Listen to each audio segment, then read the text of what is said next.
Bienvenue dans la République LCI. Le gouvernement tient-il sa promesse d'augmenter le pouvoir d'achat des Français? On a fait les comptes pour vous et on peut vous dire qu'aucune nouvelle taxe n'échappera au regard acéré de Roselyne Bachelot ou encore de Natacha Polony. N'hésitez pas de votre côté à réagir avec ce hashtag sur les réseaux sociaux, la République LCI. C'est parti. Vive la République et vive la France. Vive la République et vive la France. Vive la République, vive la France. Et ça continue. Évidemment, Roselyne. Dans la République LCI, avec nos cogneurs, en chef et pas en chef, non, tous en chef. Laurent Baumel, membre du bureau national du Parti Socialiste, Corinne Lepage, ancienne ministre de l'Environnement et avocate, Charles Becbédé, président fondateur de Gravitation et conseiller municipal de Paris. Et évidemment, Natacha Polony, toujours avec nous, pilier de la République LCI. Sans elle, rien n'est possible. Sans Natacha, rien n'est possible. Alors là, comme cogneuse en chef, elle a son diplôme, mais alors badgé sur... Mousse et pampre. On commence par votre humeur, Roselyne. Comment ça va ce matin ? Mon humeur, elle est bien. Elle est à la fois financière, mais un peu énervée quand même. Parce que ce matin, j'ai lu, comme tous les matins, Le Parisien, qui s'est livré à une étude sur la bonne gestion de leur patrimoine par les ministres. Alors, je vais passer sur le côté intrusif de ce genre de papier. À quand un reportage sur leur performance amoureuse ou leur respect des consignes diététiques au petit déjeuner. Passons également sur les critères de bonne gestion relevés par les experts convoqués par Le Parisien. On condamne le fait d'avoir des placements peu rémunérateurs comme un compte d'épargne logement ou un livret B, mais on condamne aussi le fait de ne pas renégocier son prêt immobilier, ce qui me paraît pas quand même une faute cardinale. Mal classé Bruno Le Maire au motif qu'il n'a pas de plan d'épargne en action, ou Gérard Collomb parce qu'il n'a pas placé son argent dans l'assurance vie. Moi, je trouve plutôt finalement sympathique que nos ministres ne passent pas leur temps avec leurs banquiers pour placer leur fric. Par contre, il y a quand même quelques loups, et en particulier un qui m'a interpellé. Frédérique Vidal n'a pas de compte courant, alors que c'est obligatoire dès qu'on touche un salaire de plus de 1 500 € et le salaire net d'un ministre est de 7 600 €. Cherchez l'erreur. Elle doit peut-être, Frédérique Vidal, mettre les bifetons sous son matelas, peut-être. Je cherche comment elle se débrouille. En tout cas, j'attends avec impatience les prochaines études de flicage de nos politiques. Et je propose quelques sujets. Ne mange-t-il pas du Nutella en contradiction avec le plan national nutrition santé? Mange-t-il bien, il et elle, 5 fruits et légumes par jour? Ne prennent-ils des douches et non pas des bains? Ne chauffent-ils pas leur logement au-dessus de 18 degrés? Leurs enfants sont-ils à jour de leurs vaccinations? Mais tout ça, mais vraiment... Bref, une vraie question. Nos ministres respectent-ils toutes les préconisations avec lesquelles qu'ils ont décidé pour notre bien et seulement pour notre bien? C'est un peu le fait de ce que je dis, pas ce que je fais. Charles Becbédé, une rapide réaction. Est-ce qu'on flique les ministres? Au contraire, est-ce qu'ils doivent donner le bon exemple? Oui, enfin, sur les thèmes importants, ils doivent donner le bon exemple. Mais là je crois qu'on vraiment on leur cherche des petits époux. C'est pour... Ça permet à des journalistes de faire des marronniers dans la presse quotidienne, qu'est-ce que vous voulez. Corinne Lepage? Oui, moi je trouve que c'est pas ça qu'on leur demande. On leur demande d'être honnêtes, ça oui, bien sûr. On leur demande de faire convenablement leur boulot. Ensuite, la manière dont ils gèrent leur patrimoine, à partir du moment où il a été acquis honnêtement, c'est pas nos oignons. Je le dis très, très clairement, je trouve que ça va trop loin, franchement. Vous êtes d'accord, Laurent Baumel? Oui, ça devient un peu fatigant. J'allais vous dire, avant, devenir ministre dans une carrière politique, c'était vécu comme un couronnement. Je pense que plus ça va et plus les gens vont réfléchir à 2 fois avant d'accepter de devenir ministre, parce que c'est le début des emmerdements en fait. Oui, exactement. On a ce sentiment-là, effectivement. On va vous donner matière à critiquer, à mon avis, le gouvernement avec notre question, avec des vrais sujets, notre débat. Le gouvernement tient-il sa promesse d'augmenter le pouvoir d'achat des Français? Il met, on le sait, en avant ses baisses d'impôts, mais oublie de parler des petites taxes qui se créent par-ci, par-là ou qui augmentent. Nous, on a fait les comptes, mais d'abord, on va réécouter ce que disait Benjamin Griveaux, le porte-parole du gouvernement, face à l'impatience ou à l'inquiétude des Français. Ça n'est pas parce que vous allez supprimer un impôt d'un côté que vous en créez un de l'autre. Sinon, la promesse de départ, qui est de faire baisser le montant et le taux des prélèvements obligatoires dans le pays d'1 point d'ici la fin du quinquennat, ne serait pas tenue. Il y aura, je le confirme, aucun impôt supplémentaire dans le quinquennat, comme l'a rappelé le ministre de l'Économie et des Finances ce matin. C'est une ligne que nous avons fixée. C'est la commande qu'a faite le président de la République au Premier ministre. Benjamin Griveaux, qui ne mentionne pas ces nouvelles taxes qui ont été créées en janvier 2018. Évidemment, il y a une hausse du tabac, l'impôt sur la fortune immobilière, 2 impôts sur les sociétés de très grandes entreprises, la plus-value de vente de logements par les offices HLM, les gîtes géothermiques, l'exploration d'hydrocarbures, développement des industries de fabrication de papier. Est-ce qu'il y a un loup, Charles Becbédé, dans cette mise en avant des baisses d'impôts pour les Français ? Il y a du marketing, c'est clair, mais en fait, toutes les études le montrent, c'est un jeu à somme nulle. Donc c'est un gigantesque jeu de bonneteau. En réalité, d'ailleurs, Griveaux le dit, ce n'est qu'à la fin du quinquennat que peut-être ça va baisser de 1 point. Donc c'est-à-dire que là, il faut quand même rappeler, on est recordman mondial de prélèvements obligatoires par rapport à l'activité. On est à 47,6%. On est passé devant le Danemark en 2016. Et donc, 1 point de moins par rapport à 1000 milliards de prélèvements obligatoires qui sont prélevés chaque année sur les ménages et les entreprises, c'est rien. C'est-à-dire que ça fera à peine quelques milliards et ça suffira absolument pas à relancer le pouvoir d'achat. Est-ce que finalement, on n'a pas sur ces sujets une vision trop globalisante ? C'est-à-dire qu'on parle des Français, le pouvoir d'achat, ça s'exprime catégorie sociale par catégorie sociale. Il y a des gens qui y gagnent, il y a des gens qui y perdent, on met tout ça dans le même panier, et tout ça, ça fait une espèce d'addition dans lesquelles le Français se reconnaît pas. On parle évidemment de l'augmentation des carburants ou du tabac. Si vous êtes un Parisien qui est en métro et qui fume pas, votre pouvoir d'achat augmente, évidemment. Corinne Lepage. Oui, je suis d'accord, Roselyne, avec ce que vous venez de dire, parce que dans la liste qui est faite là, d'abord, tout ne se vaut pas. Il y a des choses qui sont très spécifiques, comme la géothermie ou la pâte à papier. Ça ne va pas concerner tous les Français. Le tabac, oui, ceux qui fument. L'impôt sur la fortune immobilière, il remplace l'ISF, mais l'ISF est quand même considérablement diminué.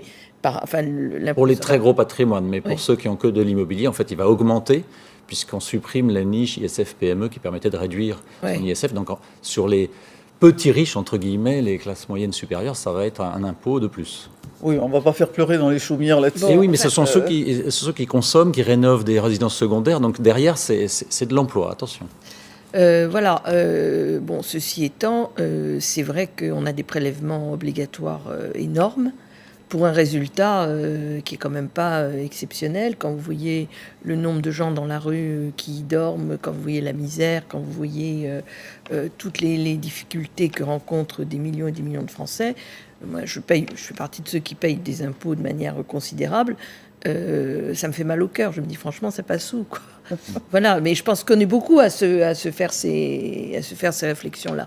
Et donc, je pense qu'on ne s'est pas vraiment attaqué au fond du problème et à l'utiliser, la manière dont les fonds publics sont utilisés. Mais ça, c'est un très vaste sujet. Ça consiste pas à dire faut baisser massivement le nombre de fonctionnaires. Le sujet n'est pas là. De quoi a-t-on réellement besoin ? Comment mieux répartir effectivement la fonction publique ? Il y a tout le problème du millefeuille territorial qui nous coûte les yeux de la tête quand même, parce qu'on démultiplie les fonctions. Alors, justement, c'est ça le fond du problème. Laurent Baumel, est-ce qu'il n'y a pas une France en quelque sorte à deux vitesses ? Il y a des gens qui profitent du pouvoir d'achat. Qui sont-ils ? Et de cette augmentation du pouvoir d'achat, et des gens qui n'en voient pas la couleur. Alors, ça, effectivement, il faudrait le regarder précisément et faire l'analyse de l'impact global des mesures fiscales. Mais moi, ce que je voulais vous dire, si vous voulez, finalement, c'est que tout ça n'est pas très surprenant, parce que Macron, c'est l'homme, dans le fond, qui est arrivé là, récemment dans la politique française et qui a dit je réunis des gens de gauche et des gens de droite pour continuer finalement la politique que menaient déjà des gens de gauche et des gens de droite. Bon, au-delà de leurs différences apparentes. Et dans cette politique commune, dans ce socle commun, il y avait cette inventivité fiscale permanente de l'administration qu'on a retrouvée chez Hollande, mais qui existait aussi chez Sarkozy, qui est une constante. Et pourquoi ? Parce que fondamentalement, je vous le dis, la question du pouvoir d'achat n'est pas au cœur de l'agenda. Elle ne l'a jamais été. Ce n'est pas la question centrale qui anime les réformes fiscales qui sont mises en œuvre dans ce pays. Il y a la question du déficit, et de l'obsession de faire semblant d'atteindre les 3%, et donc il faut en permanence reprendre d'une main ce qu'on donne de l'autre. Hein. Ça, c'est la question du bouclage budgétaire. Laurent Baumel, quand le gouvernement nous dit que le pouvoir d'achat des ménages va augmenter de 200 millions d'euros avec la loi de finances 2018, je vous dis qu'ils ne se donneront jamais les moyens. Je vous dis qu'ils, pour des raisons qui sont liées aux fondamentaux de leur politique, qui étaient déjà les fondamentaux communs de la politique Sarkozy-Hollande, ils ne se donneront jamais les moyens de traiter sérieusement la question du pouvoir d'achat. Moi, je l'ai vécu au début du quinquennat sous François Hollande. Dès qu'on avait une mesure en faveur du pouvoir d'achat, on l'annulait, on en annulait les effets par la création d'autres taxes, parce que par ailleurs, la question du déficit, la question de l'équilibre budgétaire est en surplomb de toutes les autres. Il y a eu 28 nouveaux impôts entre 2012 et 2013. En tout cas, ce sentiment d'être les dindons de la farce, c'est quelque chose qui est partagé par les Français. Il y a un tweet d'un de nos téléspectateurs qui lui bondit dès que le gouvernement dit qu'il augmente le pouvoir d'achat. Regardez, pouvoir d'achat, quel pouvoir d'achat? Je suis fonctionnaire et ce mois-ci, j'ai eu 17 € de moins sur ma fiche de paie.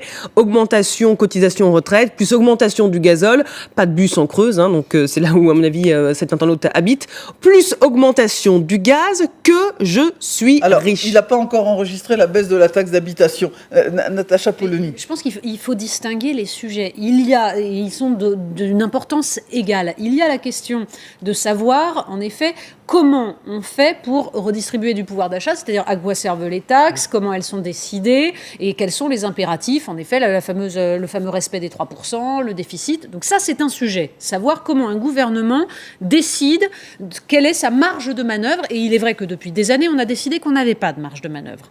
Mais après, il y a une autre question qui est celle de savoir comment, catégorie par catégorie, les gens peuvent respirer un petit peu. Or, ça nécessite de s'attaquer à un point qui est essentiel, qui est la question des dépenses contraintes.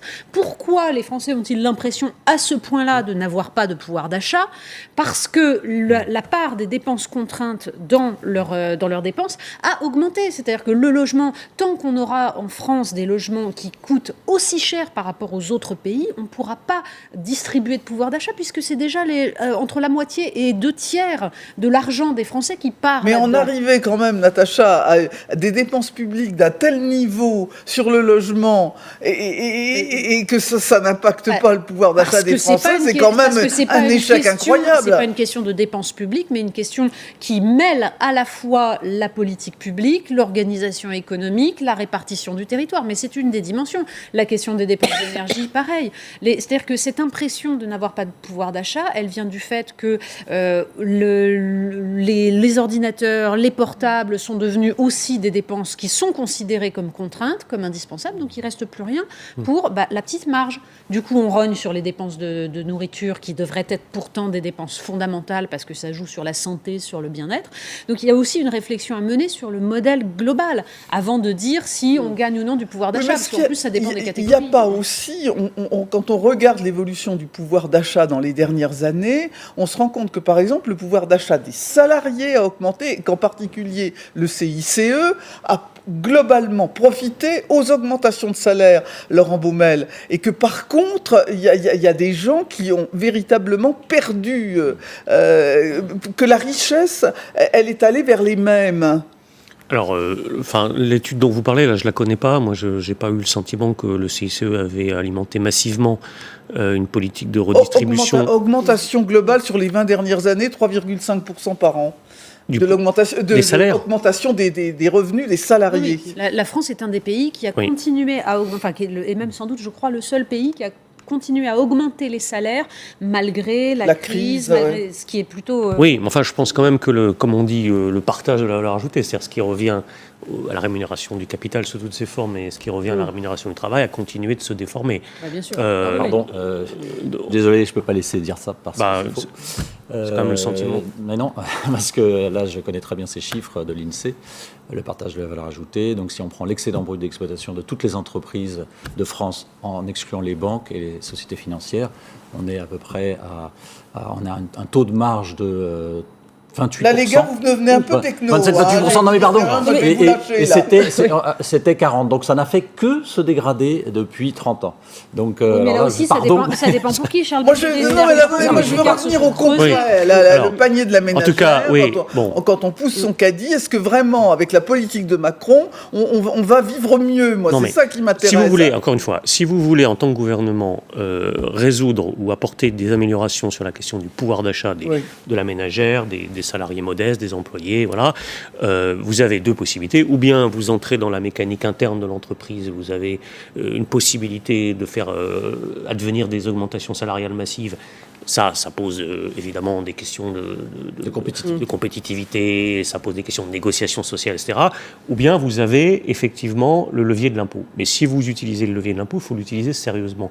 C'est-à-dire qu'il faut définir une politique de pouvoir d'achat et s'y tenir. Vous ne pouvez pas un matin dire je baisse la CSG ou je baisse les impôts, etc. des gens, et puis dès le lendemain, un peu comme ça en catimini, avoir votre administration fiscale qui vous remet une taxe sur ceci, une taxe sur cela, etc. Donc le vrai problème de ces gouvernements successifs, c'est qu'ils n'ont pas fait, je le répète, de la question du pouvoir d'achat, contrairement à ce qui est dit, une question centrale. Eh bien justement, je voudrais vous faire réagir à ce qu'a dit Brune Poirson, qui estime que ce gouvernement, secrétaire d'État lié au ministère de l'écologie, je reprécise son titre, Roselyne, qu'elle estime que ce gouvernement est celui qui a fait le plus en matière de pouvoir d'achat. Écoutez. Nous sommes un des gouvernements qui a fait le plus en matière de pouvoir d'achat. Au 31 janvier, les Français ont vu ça. C'est une réalité sur leur fiche de paye. Vous savez aussi, par exemple, que nous allons supprimer la taxe d'habitation pour 8 Français sur 10 d'ici la fin de l'année. Les Français ne le voient pas encore. Ça ne vous inquiète pas, ce sont des mesures concrètes. Le gouvernement nous ment ou pas ? Non, mais ce qu'on peut dire que c'est pas parce que j'ai fait partie de son gouvernement, le seul qui a mené une politique de pouvoir d'achat, c'est que Sarkozy, avec la défiscalisation des heures supplémentaires, la défiscalisation, la détaxation, et qui avait abouti à peu près à un 13e mois en particulier pour les enseignants. Mais on l'a payé très cher, parce qu'à la fin, qu'est-ce que ça a suscité ? Ça a fait exploser le déficit public, et ça a fait exploser le déficit de notre balance commerciale, parce qu'on a joué sur une politique de la demande et on n'a pas joué sur une politique de l'offre. Je ne veux pas être trop techno, mais on se rend compte qu'il y a aussi quelque chose de difficile à manier dans les politiques de pouvoir d'achat, parce qu'à la fin, on les paye aussi. Oui, mais parce que peut-être aussi, on prend les choses secteur par secteur. Et en fait, la question, elle est complètement globale. Derrière ça, vous avez les problèmes de structure. Vous avez la question de la réforme de l'État, qu'on n'a jamais fait, oui. Mais enfin, je suis désolée, c'est comme là que ça commence, parce que si... et de la réforme fiscale. Si Bercy, d'abord, c'est Bercy qui décide en France. Oui, c'est bien le problème. C'est pas les politiques, c'est Bercy. Ça, c'est quand même un truc qu'il faut rappeler, parce que c'est quand même assez important. Deuxièmement, on ne s'est pas attaqué à la question de la structure de l'État et de la manière dont ça fonctionne. Donc effectivement, on a toujours besoin, on n'arrive pas à réduire nos dépenses publiques, ou très peu, et ce qu'on réduit, c'est pas forcément là où il faudrait les réduire.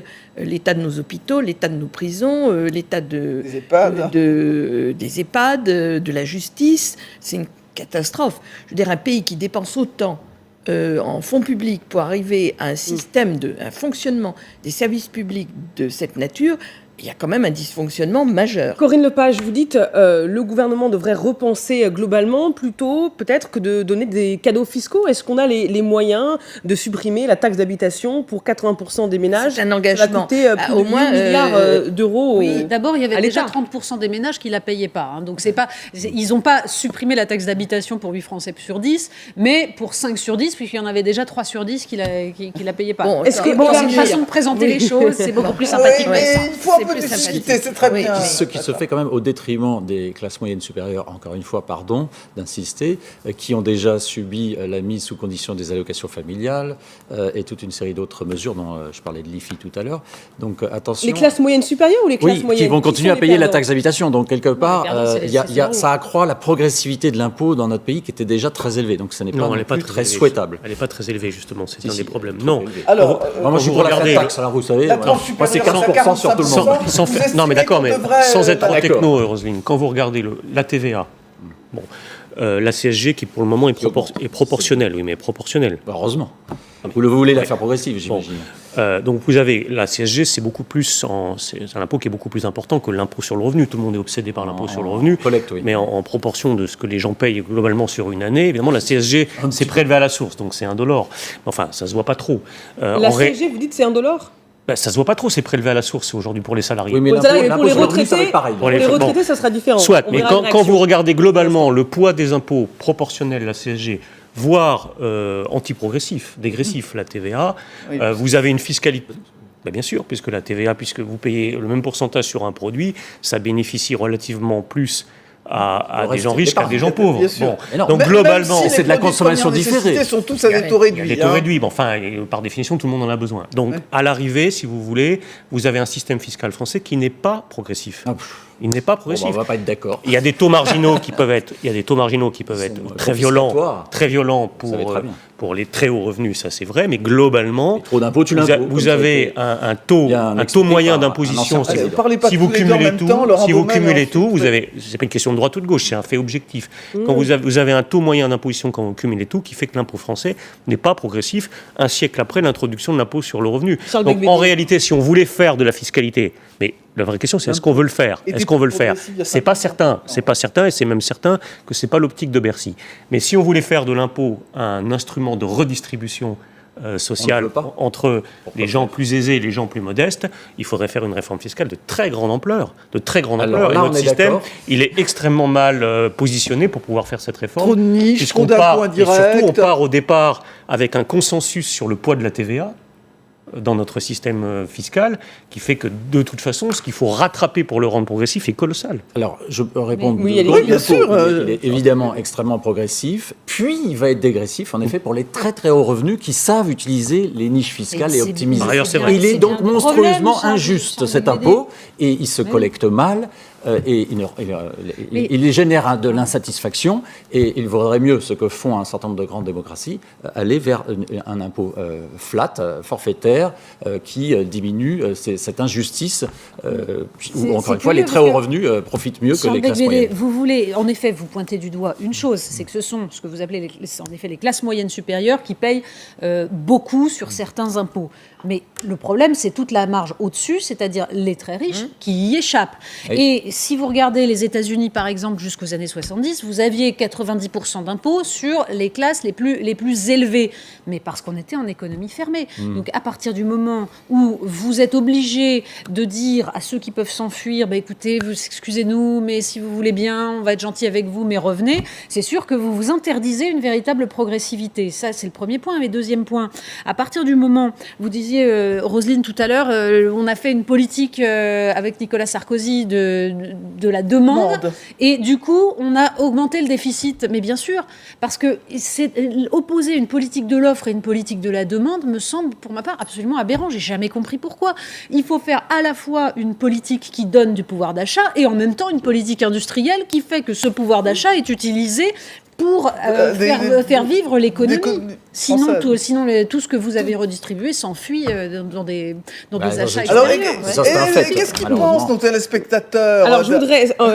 il y a un retraité qui nous regarde et qui, évidemment, est en furie. Augmentation du pouvoir d'achat, de qui se moque-t-on ? Retraité, j'ai perdu 50 € par mois et je continue à payer plein pot la taxe d'habitation. Les retraités s'en souviendront le moment venu. Enfin, il continue, il verra en novembre ou en décembre si sa taxe d'habitation. Mais le problème, c'est d'abord les augmentations et ensuite les baisses de charges. Là, il y a une erreur de com, là. Oui, au moins. Non, mais finalement, quand on regarde tout ça, on s'aperçoit évidemment que le pouvoir d'achat, ça résulte de deux choses. D'un côté, les rentrées financières qui sont là, c'est-à-dire les salaires, les revenus éventuellement du capital, un certain nombre d'allocations et de produits de la redistribution, et évidemment les dépenses, et en particulier les dépenses contraintes. Finalement, in fine, avec la politique d'Emmanuel Macron, telle qu'on peut la juger maintenant, est-ce que le pouvoir d'achat des Français, Corinne Lepage, va augmenter ou tout ça va être marginal ? Pour le moment, c'est marginal. Très franchement, pour le moment, c'est marginal parce qu'il y a des petites baisses, il y a des petites hausses. Je ne suis pas sûre que ça marque beaucoup les gens, hein, très franchement. C'est des sommes très très très modeste, parce que c'est vraiment quelques euros pour ceux qui ont je une crois que pour un augmentation. smicard, c'est 7,80 € d'augmentation avec la baisse des cotisations maladie et des cotisations c'est vraiment chômage. très très marginal. Hein. Quand on réintègre la hausse de la on fera pas mieux tant qu'on ne se sera pas attaqué aux questions de fond, et visiblement on s'y attaque pas. Est-ce que l'impatience des Français, elle est légitime ? Mais elle est légitime parce qu'il y a une souffrance. Parce que de fait, on voit d'abord une paupérisation du pays en général, c'est-à-dire en effet une paupérisation des services publics, l'impression qu'il y a une espèce de perte totale de capacité de l'État à intervenir, et à côté de ça, une paupérisation de certaines catégories sociales quand même. Mais l'impatience, elle se comprend. Pour autant, la seule question pour régler le problème du pouvoir d'achat, c'est de régler le problème du chômage de masse. C'est-à-dire quand vous êtes obligé de payer des cotisations pour combler un gouffre qui est le fait qu'on a 10% de chômeurs, il est évident que ça grève le budget de tout le monde. Pas que le là qu'il faut agir. Non, il faut aussi que le travail soit plus rémunérateur. Non, mais on est bien d'accord. C'est-à-dire qu'on ne réglera pas le chômage de masse en créant des travailleurs pauvres. Là, je suis d'accord. Oui, d'autant plus que pour un certain nombre de chômeurs, là, on est sur un autre débat bien connu. Hein, oui, mais enfin, l'incitation à travailler. C'est vrai que reprendre un boulot à temps partiel, etc., faire ses comptes, trouver une solution pour la garde des enfants, etc., c'est pas rémunérateur. Donc, ça l'est pas toujours. Non, ça l'est pas régler suffisamment. le chômage de masse, c'est par la réindustrialisation, par la recréation de filières agricoles. Mais Natacha, c'est une politique sur 20 ans, ça. Oui. Les gens, la feuille de paye, c'est aujourd'hui. Mais bien sûr, c'est tout le problème de la politique. Ça, il n'y aura pas de miracle. Sur 20 ans. Il n'y aura pas de miracle. Alors, sauf si on baissait massivement les impôts, ce que j'appelle de mes voeux, mais on en a déjà parlé, sur les dépenses contraintes, sur les dépenses de façon générale, il y a peut-être quelque chose à faire. Et c'est possible que la politique de Macron finisse par donner quelques fruits. Je m'explique. En favorisant l'entrepreneuriat, la croissance par l'innovation, la concurrence dans un certain nombre de domaines où il y a des rentes indues qui font que les prix pratiqués vers les consommateurs sont trop élevés. Ça peut redonner un peu de pouvoir d'achat, mais ceci, c'est sur le moyen long terme. Le coût des rentes indues, on nous l'a fait par exemple pour les taxis face aux VTC. Or, les taxis ne choisissent pas leurs tarifs, donc je vois pas en quoi c'était un monopole et une rente indue. Et finalement, on s'aperçoit que les chauffeurs VTC sont dans un état de paupérisation et d'exploitation. Non, Natacha, il y a eu une petite baisse sur le transport aérien, la concurrence dans l'aérien, sur les autobus, les transports par autocar qui n'existaient pas. C'était Macron d'ailleurs. Je vous signale quand même que la ménagère au SMIC, elle ne prend ni de VTC ni de transport aérien. Donc elle s'en peut-être le transport en autocar. Des baisses Peut-être qu'elle va prendre le bus pour aller de Paris à Marseille. C'est quelque possible et ça coûte 20 €. Non, parce qu'on se rend compte que dans le panier moyen des ménages, quand on regarde aussi le pouvoir d'achat, on regarde un indice des prix où finalement les produits de consommation courante, ils augmentent et on les module avec des produits comme de l'électroménager qui coûte moins cher, mais on n'achète pas tous les jours une machine à laver ou des voyages ou des ordinateurs. Et c'est quand même ça, les problèmes des gens. Ça fait des années. Vous vous souvenez, après le passage à l'euro, il y avait tout un débat pour savoir s'il y avait de l'inflation ou pas. Et pendant des années, l'INSEE disait non, il n'y a pas d'inflation, aucun problème. Et puis à un moment, ils se sont rendus compte en effet qu'il y avait un petit biais dans la façon dont on calculait le pouvoir d'achat. En gros, avec nos différences, mais tout ce que nous disons ici se ramène à une seule idée, c'est que si on voulait réellement faire du pouvoir d'achat un fil directeur d'une politique économique, sociale, fiscale française, il y aurait plein de choses à repenser et réarticuler. Mais moi, je prétends, pour répondre à votre question, est-ce qu'il y aura des effets de Macron sur le pouvoir d'achat, qu'aujourd'hui, ça n'est pas, même si ça peut être un thème de communication ici ou là, ça n'est pas un fil directeur de la politique qui est menée. Les motivations fondamentales ne sont pas celles-là. Et on va regarder un tweet qui va vous plaire, Charles Becbédé, vous qui vous portez en défenseur des classes moyennes. Moi, je conseille ce gouvernement d'arrêter le matraquage fiscal. Je suis ce que vous appelez français moyen, étant célibataire, car gagnant 1 500 €, reste 0 en fin de mois. La seule envie que j'ai, et je ne suis pas le seul, c'est de me casser ailleurs dans un futur plus ou moins proche. Alors, est-ce qu'on peut quand même nuancer ce genre de réaction ? Juste pour prendre un peu le contre-pied de ce qu'on disait à l'instant, dans le volume des dépenses publiques, à vous que je vais l'apprendre, il y a par exemple la sécurité sociale. Bon, quand on va à l'hôpital dans ce pays, on ressort parfois en n'ayant pas sorti un euro de sa poche, quand on est notamment sur des maladies importantes et des traitements lourds. Bon, il n'y a pas énormément de pays dans le monde où c'est le cas. On a le plus fort taux de prise en charge c'est quand même du pouvoir d'achat d'une certaine manière. C'est quand même du pouvoir d'achat parce que quand on pourrait payer moins d'impôts et moins de cotisations, mais à ce moment-là, ça voudrait dire, c'est le cas du système américain par exemple, que quand vous tombez malade... Ou quand on met un gamin à l'université, quand on voit les tarifs des universités américaines... Justement, Charles Becbédé. Laissez continuer, Laurent. Qui est au détriment... non, mais voilà, le propos est là aussi. Il faut qu'on ait quand même ça en tête. Non, mais c'est bien, ça c'est bien, et c'est les organismes de sécurité sociale. Mais on ne compte jamais dans le pouvoir d'achat. Et c'est d'ailleurs l'essentiel des dépenses publiques en France. En fait, sur les d'une certaine manière, c'est quand même du salaire différé parce que tout le monde peut avoir à un moment donné dans sa vie, soit pour lui-même, soit pour un proche, besoin quand même de la santé publique et de l'hôpital. Mais quel prix ces services sont-ils fournis? Et est-ce que, si on mettait un peu plus de concurrence dans le système, donc dans la sécurité sociale, je viens de dire un énorme gros mot, donc, est-ce qu'on ne pourrait pas supprimer quelques rentes et fournir le même service à un prix inférieur, ce qui permettrait de baisser les impôts, en l'occurrence, puisque là, les clients ne payent rien. Mais vous voulez qu'on déconventionne encore plus? Je voudrais qu'on mette plus de concurrence dans la sécurité sociale. Oui. Mais Charles Becbédé, est-ce que les baisses d'impôts, c'est la recette miracle pour augmenter le pouvoir d'achat des Français? On voit bien qu'il y a énormément de prise en charge. C'est un des moyens. Sociale. On est recordman mondial des prélèvements obligatoires. Donc il y a un moment, il faut. Et pourtant, on a du chômage, on a de l'insatisfaction, on n'a pas de hausse de pouvoir d'achat, donc il y a un problème. Ce que vient de dire M. Baumel est quand même très juste. Vous avez par exemple beaucoup de ménages qui sont installés en Angleterre et quand ils ont des enfants qui commencent à être scolarisés, ils reviennent en France. Ou quand ils sont malades. Pourquoi est-ce qu'ils reviennent en France? Parce qu'en France, vous avez l'éducation qui est gratuite, vous avez des systèmes de garde qui sont quand même, même si on peut faire mieux. Voilà. Donc tout ça, effectivement, n'est pas compté dans du pouvoir d'achat, mais c'est du pouvoir d'achat en négatif, parce que sinon, il faut le payer. Et voilà. Je suis d'accord. Aux États-Unis, quand vous arrivez pour vous faire soigner, on vous demande d'abord un dépôt de caution. On vous demande d'abord votre carte de crédit. En France, on vous demande votre carte vitale. C'est quand même une grosse différence. Je me suis peut-être mal expliqué, mais c'est la façon de fournir ces services publics qu'il faut garder gratuits et accessibles à tous, peut être fait de façon plus optimale. Là, on a, parce que ce sont des monopoles, ils travaillent, ils choisissent des prestataires, qui sont souvent des entreprises privées, et qui peut-être ne pricent pas au meilleur prix. Et si on mettait un peu plus d'agilité, de souplesse dans ce système, on pourrait peut-être faire baisser les prix. Frais de gestion de la sécurité sociale, moins de 4%, frais de gestion des assurances privées et des mutuelles entre 18 et 23%. Alors vous allez me dire où est-ce qu'est la performance? Oui, mais on pourrait parler à ce moment-là de frais de gestion des hôpitaux privés, enfin des cliniques privées, par rapport aux hôpitaux publics. Et là, ils n'ont pas la il y a une grosse différence en faveur du privé.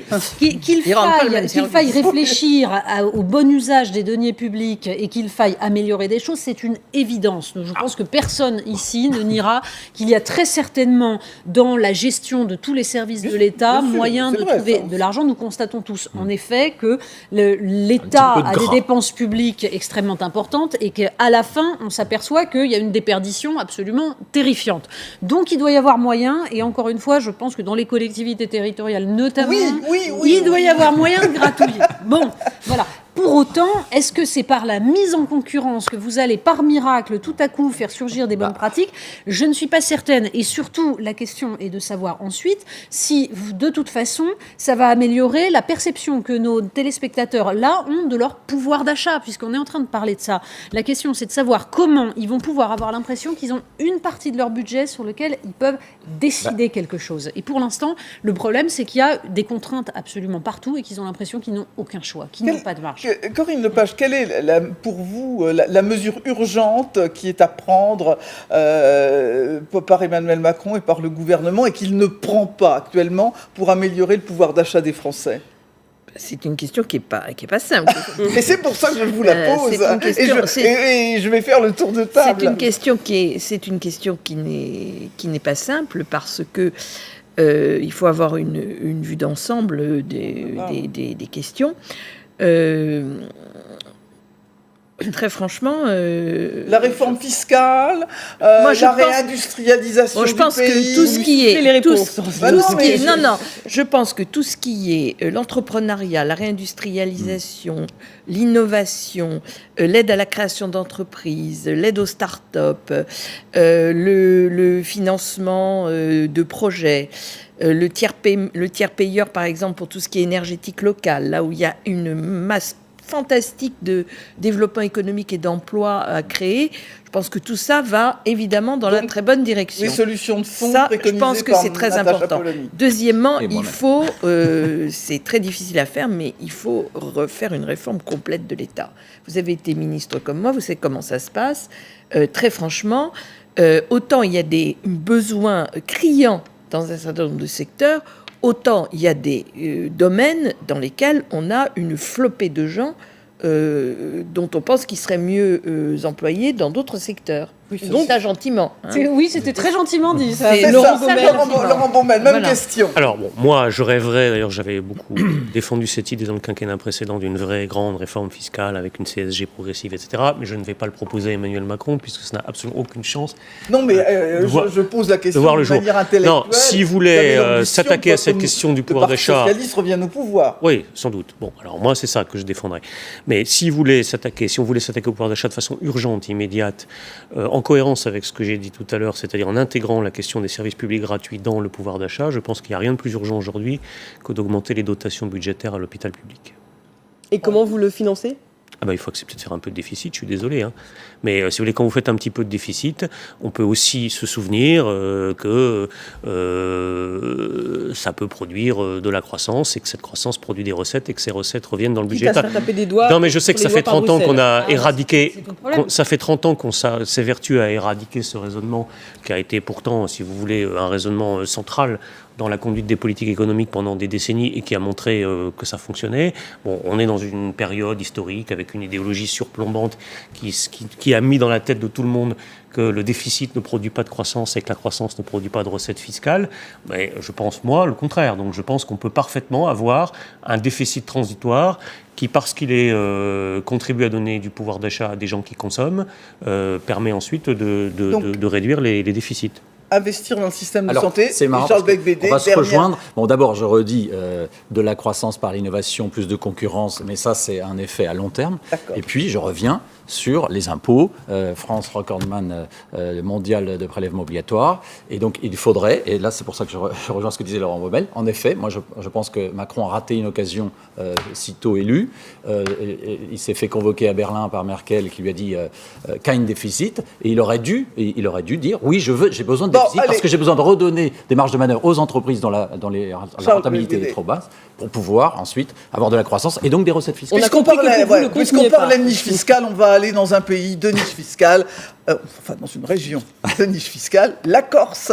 Heureusement que vous commencez pas comme ça un déplacement quand vous êtes politique, parce qu'on sait que c'est l'un des déplacements les plus sensibles du quinquennat pour Emmanuel Macron qui va entamer dans quelques minutes une visite de 2 jours en Corse. On va rejoindre notre envoyé spécial Alison Tassin. Là, évidemment, au cœur de ce déplacement, il y a cet hommage au préfet Érignac, assassiné il y a 20 ans, jour pour jour, par un commando nationaliste. Et chaque séquence de ce déplacement, Alison, a été pensée.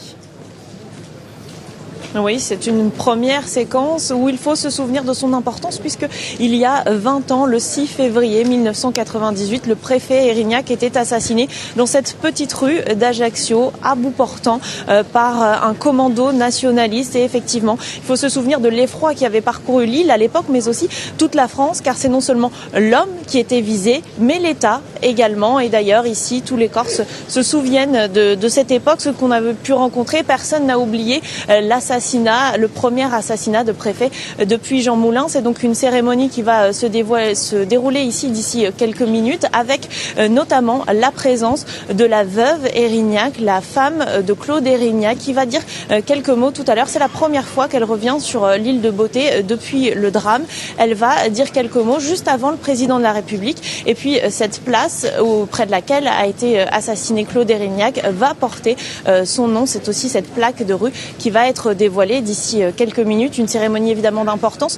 Le discours du président de la République devrait durer une trentaine de minutes et rien n'a filtré sur les messages que le président de la République va adresser. C'est assez rare et ça donnera très probablement la tonalité de ces 48 heures en Corse du président de la République. Merci Alison Tassin avec Émilien Lacroix. Et pendant que vous parlez, vous voyez la veuve de Claude Érignac, Dominique Érignac, qui pour la première fois, 20 ans après, revient en Corse, entourée de ses deux enfants. Elle a salué tout à l'heure Gérard Larcher, le président du Sénat. Alison Tassin, c'est un déplacement extrêmement symbolique pour le chef de l'État qui revient en Corse pour la première fois depuis son élection. Et les symboles, ils viennent aussi par la présence d'élus qui accompagnent le chef de l'État. Oui, tout à fait. Le président de la République est accompagné de 3 ministres, dont le ministre de l'Intérieur, mais aussi Jacqueline Gouraud, la Madame Corse du gouvernement. Mais également, ce sont des anciens élus, des autorités compétentes de l'époque qui ont été invités aujourd'hui. Si Lionel Jospin, à l'époque Premier ministre, a décliné l'invitation, Jean-Pierre Chevènement, ministre de l'Intérieur de l'époque, lui, sera présent ici. Et je peux vous dire qu'à l'époque, il était très décrié, on s'en souvient, il avait été vivement critiqué. D'ailleurs, c'est sur ce dossier corse qu'il avait quitté le gouvernement. Eh bien, les Corses ne l'ont pas oublié. Ce que l'on a pu rencontrer, ils voient clairement un message de la part du président de la République, même si du côté de l'Élysée, on tend à atténuer cette présence. Et puis, il y a aussi la présence des différents nationalistes. Ça aussi, c'est à noter. Gilles Simeoni sera présent à cette cérémonie, alors que son homologue de l'Assemblée de Corse, Jean-Guy Talamoni, lui, a décidé de ne pas se rendre à cette cérémonie. Là encore, ça donne le ton de cette journée qui va se dérouler ici, parce que le président de la République, Emmanuel Macron, va rencontrer ces deux têtes de l'exécutif corse. Ce sera en fin de journée, avant le discours de demain du président de la République, où il y aura des annonces face à ces attentes des Corses ici. Alison Tassin, comment interpréter le choix d'Emmanuel Macron pour ce premier déplacement en Corse depuis son élection, de commencer par l'hommage au préfet Érignac qui a été assassiné par un commando nationaliste il y a 20 ans? C'est un symbole fort, c'est celui de la République et c'est ce qu'avait mis en avant Emmanuel Macron pendant sa campagne. La Corse fait partie de la France. C'est aussi le message qui est délivré depuis plusieurs semaines. On sait que cet exécutif corse a rencontré à plusieurs reprises différents membres de l'État, dont le Premier ministre, Édouard Philippe. Ils s'en sont sortis assez peu satisfaits de cet entretien parce qu'ils souhaitent que ce soit la question politique qui soit mise en avant et pas seulement la question technique, la question constitutionnelle qui sera au cœur de ce déplacement. Et en effet, Emmanuel Macron a lancé plusieurs messages avec ce programme. D'abord donc cet hommage. Il rencontrera également le maire d'Ajaccio, l'un des seuls à ne pas être passé du côté nationaliste. Et il a annulé une visite à Bonifacio. Le maire de Bonifacio est un élu de la République En Marche, mais il a signé une tribune en commun, un texte avec des nationalistes. Et c'est assez mal passé dans l'entourage du chef de l'État, même si on met en avant plutôt des problèmes logistiques pour l'annulation de cette rencontre. Mais on peut y voir un message, effectivement. Et puis, il y a aussi ce rendez-vous de ce soir. Emmanuel Macron avec Jean-Guy Talamoni et Gilles Simeoni. Ils se rencontreront non pas à la préfecture, comme ça aurait pu être souvent le cas, mais à la collectivité. Le message, là, est de dire que la République est partout chez elle. Merci Alison Tassin. Avec Émilien Lacroix, vous suivez pour LCI à ce déplacement en Corse d'Emmanuel Macron. Alors Corinne Lepage, déplacement à haut risque pour le président de la République. Qu'est-ce que vous attendez, vous, de ce déplacement ? Je pense, c'est une opinion qui est personnelle. Moi, je suis pour que la République reste ce qu'elle est. Donc, les revendications, la plupart des revendications de messieurs Talamoni et Simeoni ne me paraissent pas devoir être satisfaites. Il n'y a, à mon avis, que la question du rapprochement des prisonniers, à l'exception des assassins du préfet Érignac. Ça, c'est pour le volet politique. Ce sera demain avec un discours oui, effectivement, Macron on peut comprendre. à Bastia. Et d'ailleurs, c'est la loi d'essayer de rapprocher les prisonniers de leur famille. Donc là-dessus, je trouve ça normal, sauf pour les assassins de Claude Érignac. Pour le reste, écoutez, la langue corse, je suis désolée, la République française, c'est la République française, la Constitution dit que la langue, c'est la langue française. Donc, il y ait une utilisation de la langue corse, pourquoi pas, mais Et pas vous voyez, au niveau de la langue française. Je vous interromps juste pour préciser que Marlène Schiappa, la secrétaire d'État en charge de l'égalité entre les femmes et les hommes, vient d'arriver aux côtés de Jacqueline Gouraud, qui est techniquement en charge de ce dossier corse, même si Emmanuel Macron intervient en faisant ce premier déplacement depuis qu'il a été élu. Sur le symbole de cet hommage au préfet Claude Érignac, 20 ans après, jour pour jour. Natacha Polony. Il me semble que, d'abord, il faut tout de même rappeler que le nationalisme corse s'est sali en assassinant un préfet, qui en plus était un préfet conciliant, mais peu importe, eût-il été un préfet très dur, rien ne peut justifier ça. Et de même que le nationalisme basque du côté espagnol, État s'est sali en assassinant, parfois sous les yeux de leurs enfants, des élus d'une démocratie, on ne peut pas combattre de ces manières-là. Et dans un sens... Et les nationalistes n'ont pas un discours très clair sur ce sujet.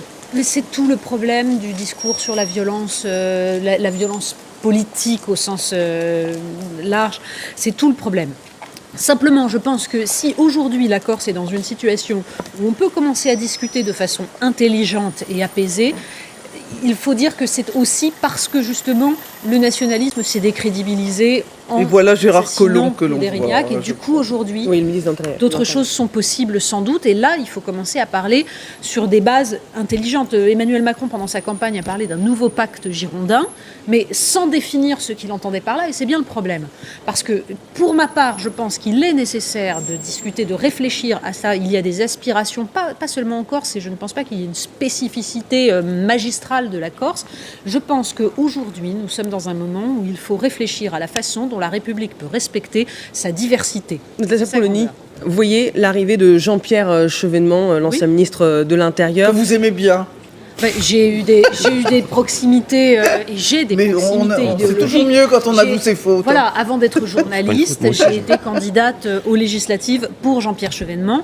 Mais c'est la question justement du jacobinisme et du girondinisme est un des sujets sur lesquels je ne suis pas exactement sur la même Laurent ligne. Baumel, l'hommage, c'est une bonne chose d'avoir fait cela. Oui, mais alors j'allais vous dire, Macron, il ne va pas s'en sortir ce coup-là avec son en même temps superficiel. C'est ça. Il ne suffira pas de faire l'hommage républicain au préfet Érignac qui est justifié, et puis le lendemain d'aller discuter avec Talamoni et Simeoni en disant « voyez, j'ai trouvé mon équilibre ». L'équilibre, il faut le trouver vraiment au fond. Et moi, ce que je crois est déterminant dans cette affaire, ce serait de comprendre réellement les aspirations des Corses. Parce que c'est vrai que ces gens-là ont gagné les élections. Les indépendantistes, les autonomistes, ils ont gagné les dernières élections. Mais que veulent réellement les Corses au-delà de ces résultats électoraux ? Est-ce qu'ils veulent vraiment se débrancher de la solidarité nationale française ? J'en suis pas certain. Donc c'est quoi concrètement le surplus d'autonomie ou d'indépendance qu'ils réclament par rapport à ce qu'ils ont déjà et qui n'est pas négligeable ? Et sur quoi ça porte vraiment ? L'histoire de la langue corse, j'ai du mal à croire que ce soit une revendication sérieuse et centrale. Je ne pense pas que demain on va se mettre à parler corse. On parle corse à la collectivité. Oui, à la collectivité, mais dans la vie de tous les jours, je ne suis pas sûr que les gens... Non, mais préserver la possibilité.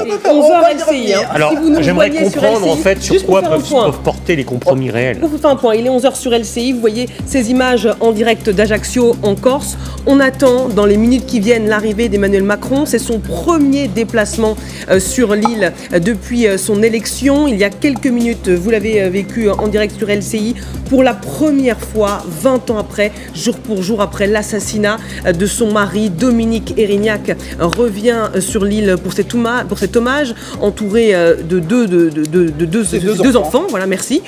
Vous avez vu, plusieurs élus sont déjà arrivés.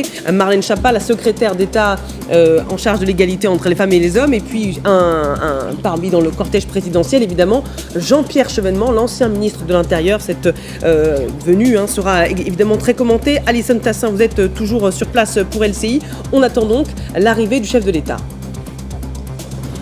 Oui, le chef de l'État qui doit arriver d'ici quelques minutes, et lors de son arrivée, il y aura bien entendu une minute de silence ainsi que la Marseillaise. Il dévoilera une plaque, le nom de cette place qui sera renommée au nom du préfet Claude Érignac, une place sur laquelle désormais trône un olivier ainsi qu'une inscription au sol, un homme, une place.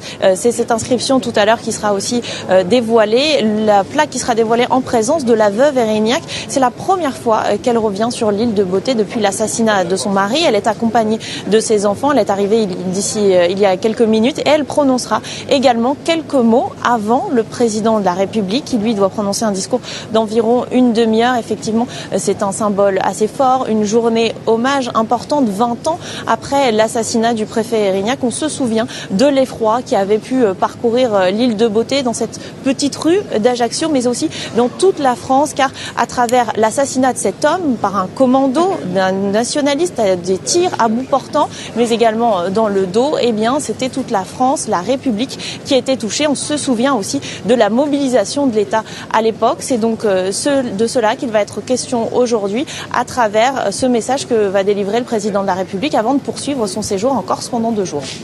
Alison, un mot sur ces personnalités politiques qui accompagnent le chef de l'État, notamment, on l'a dit, Jean-Pierre Chevènement.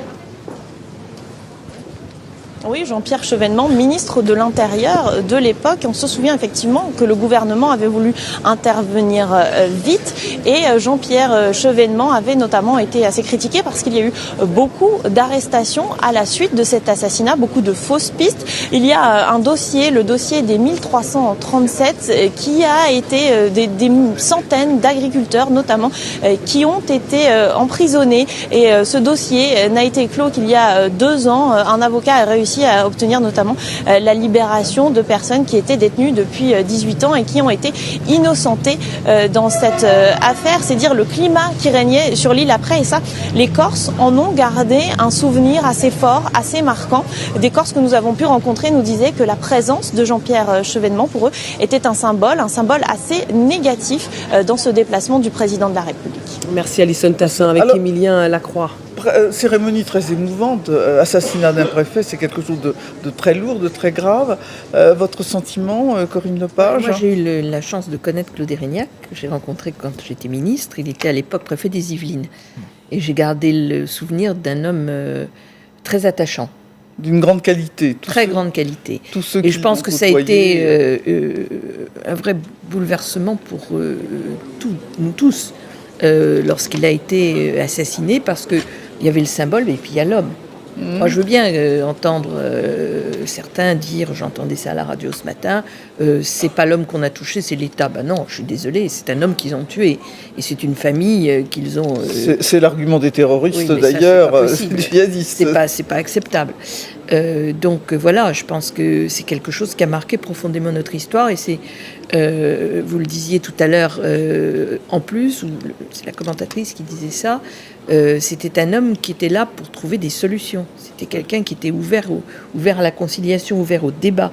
C'était pas du tout quelqu'un de fermé. Il était fermé de toute façon, que ça ne changeait strictement rien à la gravité de l'acte. Mais en plus, c'était quelqu'un qui était vraiment extrêmement ouvert, et je pense qu'il ne demandait qu'à comprendre le peuple corse et essayer de trouver des solutions. Laurent Baumel, ils sont pas très clairs, les autonomistes, les nationalistes corses sur cette affaire Erignac. Ils devraient faire, eux aussi, ils demandent à la République de faire un pas. Est-ce qu'ils devraient faire aussi un pas sur la reconnaissance du drame qu'a vécu cette famille Erignac? En tout cas, la République, elle ne peut pas être conciliante sur cette question. C'est un point dur. Bon, je crois qu'ils sont pleins de contradictions en réalité. C'est-à-dire que par moments, ils traitent la France comme une puissance coloniale qui les a envahis. J'entendais ce matin, on mettra le drapeau français parce que quand un État, on reçoit un chef d'État étranger, on met le drapeau, c'est normal, c'est une tradition internationale. Bon, donc ils sont un peu dans ce folklore-là ou dans cette représentation-là, disons. Et puis d'un autre côté, je crois, ce que je disais tout à l'heure, qu'une grande partie des Corses n'ont pas forcément envie de se débrancher de la solidarité que la République leur apporte. Donc moi, j'aimerais bien comprendre, si vous voulez, où est le vrai point d'équilibre dans cette affaire, au-delà des gesticulations d'un certain nombre de dirigeants corses.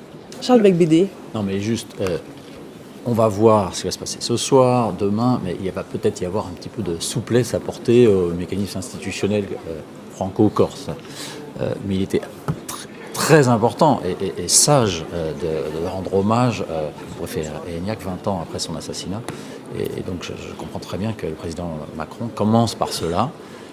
Et puis, on va voir s'il va y avoir un peu de souplesse apportée, dans le cadre de la Constitution d'ailleurs, qui l'autorise avec l'article 74, et puis s'il peut y avoir un peu de subsidiarité apportée à la Corse, pourquoi pas. Julien Arnaud, est-ce qu'il y a une vraie fracture dans les partis politiques français sur la question corse? Est-ce qu'on sent vraiment des différences d'appréciation sur ce dossier? Ce matin, quand on écoutait ceux qui étaient présents dans les matinales en radio et en télé, que ce soit des Républicains, Éric Ciotti, Laurent Wauquiez, Olivier Faure, de la Nouvelle Gauche, etc., tous étaient en train de dire il y a une identité corse qu'il faut arriver et qu'il faut comprendre, qu'il faut préserver, mais il y a des lignes rouges. C'était le mot qui revenait. C'était le mot qui revenait en boucle, ces lignes rouges. La Corse fait partie de la République française. Voilà, point final. Donc, derrière tout ça, après, clairement, certains disaient non, la coefficité de la langue, pas question, le statut des résidents, etc. Question des prisonniers, nous, on ne parle pas de prisonniers, de prisonniers politiques, etc. Donc, finalement, quand on écoute, on se dit, non, il y a un certain consensus. Un certain consensus sur cette question corse, ce qui n'avait peut-être pas été le cas. Le cas à certains moments à certains moments du débat. Ce qui est intéressant dans cette image, vous le voyez à l'écran, c'est Dominique Erignac, la veuve du préfet qui est là, vous le disiez, préfet de Lyon, qui a été préfet de Meurthe-et-Moselle juste avant. Quand il est assassiné, il est en place depuis 2 ans en Corse. Il savait très bien, Claude Erignac, qu'il était une cible potentielle lorsqu'il est arrivé. Il meurt, il a 60 ans. Et cet Olivier, qui va être avec un homme, une place, ce mot gravé sur le sol, c'est extrêmement important. Et tous ce matin étaient là à signifier, oui, c'était normal et c'est important que le président de la République soit là pour rendre hommage au préfet, à Claude Erignac, à la République. Quels sont les sentiments des Corses vis-à-vis de Claude Erignac? On peut peut-être le demander à Alison Tassin. Oui, on a rencontré beaucoup de Corses qui nous ont parlé de l'homme, du préfet Claude Erignac, de l'homme, la personne qu'il croisait régulièrement au marché ou sur son vélo. C'est vrai que Claude Erignac, même s'il y avait une menace qui pesait sur sa personne, se déplaçait très souvent sans garde ce soir-là. Ce soir où il se rendait au théâtre, il avait notamment congédié son chauffeur pour se rendre par ses propres moyens pour cet événement privé. Et c'est ce que nous racontaient les Corses. Ils avaient l'habitude de le voir, de discuter beaucoup avec lui. C'est ce souvenir-là qu'ils nous ont raconté ces derniers jours. Le préfet Claude Erignac, qui effectivement était en poste depuis peu de temps, depuis 2 ans lors de son assassinat, avait eu des mots très forts sur la Corse justement, et c'est son message qui sera d'ailleurs gravé sur cette stèle, la première des solidarités et celle qui relie les citoyens entre eux à travers l'État. C'est la solidarité nationale, l'administration qui la met en œuvre est faite pour servir. Des mots évidemment qui résonnent aujourd'hui différemment. C'est la famille qui a choisi ce message qui sera dévoilé tout à l'heure. Tassin, vous avez peut-être des renseignements qui expliqueraient pourquoi le président de la République a 3/4 d'heure de retard à tout hasard. Je ne sais pas si vous avez des éléments d'information. On ne le sait pas toujours. On sait qu'il a atterri il y a maintenant plus d'une demi-heure. L'aéroport d'Ajaccio n'est pas très loin, donc je ne peux pas vous expliquer cette différence de délai. En général. Et il ne neige pas ici. Merci Alison Tassin avec Émilien Lacroix. Julien Arnaud, en choisissant de commencer sa visite de 2 jours en Corse par cet hommage à Claude Erignac, quel est le message que le président veut envoyer ? C'est un symbole, c'est un signe fort pour un État fort, pour une République forte. C'est aussi ce message-là qu'envoie Emmanuel Macron. Donc il ne va pas lâcher grand-chose. Du coup, oui, c'est la suite logique de ce symbole-là à porter. On peut imaginer que le dialogue qu'il va y avoir ce soir, en tout cas le face-à-face, le face-à-3 entre les nationalistes Simeoni et Talamone. Simeone et Talamone, s'il vous plaît. Merci Roselyne.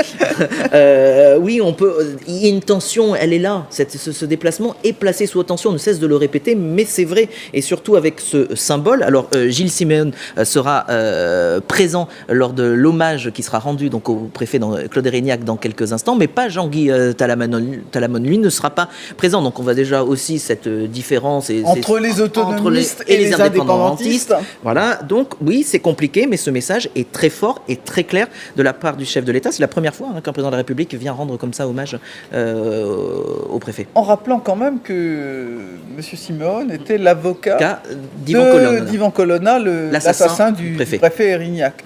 Donc que tout ça, enfin je sais bien que pour autant les avocats n'épousent pas la cause, n'est-ce pas Corinne Lepage, des clients qu'ils défendent. Non, mais on n'est pas obligé non plus de prendre toutes les causes. Voilà, ça, c'est dit, exactement. Voilà. On rappelle prend une de cette nature, c'est que on a envie de le défendre. Est-ce que, à votre avis, ce que vous dites est très intéressant, comme toujours Julien Arnaud, que le président est pas décidé à lâcher grand-chose. Est-ce que ça peut être une excuse ou une motivation, à votre avis, pour relancer le processus de violence en Corse, Laurent Baumel ? Ça, j'en sais rien. Bien sûr que ça peut l'être si les groupes en question décident, dans le fond, de mettre fin à leur période plus pacifiste pour repartir dans la violence. Ils peuvent se saisir de n'importe quel motif ou de n'importe quel prétexte. Encore une fois, moi, je me répète, mais ce que je crois important, c'est de sentir la dynamique populaire en Corse. Au-delà des appareils nationalistes et indépendantistes qui certes ont gagné des élections, c'est de sentir ce qu'est la demande sociale des Corses derrière vis-à-vis de la République française. Et là, c'est l'arrivée. Alors, on attend encore dans les minutes qui viennent d'Emmanuel Macron. C'est l'avant-garde. Voilà, c'est les voitures qui ouvrent le cortège, a priori, cortège présidentiel qui ne devrait pas tarder. Donc c'est le signe que le président va arriver dans quelques instants. Un mot sur cette image extrêmement forte, l'émotion de Dominique Erignac qui revient pour la première fois. Pour la première fois, elle revient en Corse, elle pose les pieds sur l'île de beauté Dominique Erignac. À l'endroit précis où son mari a été assassiné, sous ses yeux. Sous ses yeux. Donc c'est très fort en charge émotionnelle. On peut très bien l'imaginer, le comprendre pour Dominique Erignac, entouré, on le voit, de plusieurs représentants de la classe politique, de plusieurs membres du gouvernement. On a aperçu bien sûr le ministre de l'Intérieur Gérard Collomb, accompagné de Madame Corse, comme on a dit, Jacqueline Gouraud, qui travaille aux côtés de Gérard Collomb aux Place Beauvau. Marlène Schiappa est également présent. Et puis des représentants des sénateurs. C'était par exemple Frédéric Espagnac qui est présente, François Pupponi aussi qui est sur place. On les voit entourés. Exactement. Gérard Larcher, le président du Sénat, est également présent. Donc oui, tout ce monde-là attend la venue d'Emmanuel Macron, du président. On peut imaginer qu'une petite musique peut monter, on se dit, on aimerait comprendre pourquoi il est en retard, c'est un hommage rendu, la veuve du préfet Erignac est là, Emmanuel Macron a plus d'une demi-heure, 40 minutes de retard. Certains pourraient faire passer ça pour... c'est une habitude chez le président de la République. C'est vrai, c'est une habitude, mais là, avec une circonstance encore plus lourde, on va dire. Donc, on verra quels sont les commentaires, mais effectivement, on a vu ce visage très de recueillement de la veuve du préfet Erignac il y a quelques instants. Laurent Baumel, sur le message politique, c'était important que le chef de l'État choisisse de commencer son déplacement par cet hommage 20 ans après, jour pour jour. Ah oui, ça me paraît indispensable parce que, encore une fois, on l'a dit, ça cadre ce qui ne peut pas être de toute façon discuté. On ne peut pas accepter de passer l'éponge sur ce crime et donc il y a des symboles qui devaient être rappelés. Donc ça, c'est tout à fait justifié. Après, on verra encore une fois comment Macron apporte ou non un début de solution réelle, au-delà du maniement des symboles. Mais les symboles ont une importance et celui-là était fondamental. Alors, on voit aussi, pour aller un petit peu plus au fond des choses, que la victoire des autonomistes et indépendantistes a été largement acquise sur le rejet d'une classe politique très très corrompue, que ce soit dans les clans politiques de gauche et de droite. Donc c'est très difficile aussi pour les autonomistes, pour les nationalistes, pour regrouper autonomistes et indépendantistes. C'est très difficile pour les nationalistes de revendiquer une adhésion, je dirais, en plein par rapport à un rejet en creux d'un certain nombre de clans corrompus avec des liens avec les réseaux mafieux corses que l'on connaît. Donc, votre sentiment, les Corses, ils en veulent de l'indépendance, Charles Becbédé? Je veux bien me lancer en attendant que le président rejoigne son estrade. parce que il n'y a pas que une colère contre les élus corrompus. Il y a eu aussi, rappelez-vous, c'était il y a 2 ans, il y a eu des incidents à Ajaccio, dans les quartiers d'Ajaccio, parce qu'il y a des tensions, communautaristes, oui. disons. Voilà. Et donc avec un lieu de culte musulman qui avait été brûlé. Absolument. Et donc il y a une sorte de tension. Il y a des tensions identitaires, comme en France, comme partout en Occident, et elles se révèlent peut-être de façon plus accrue en Corse.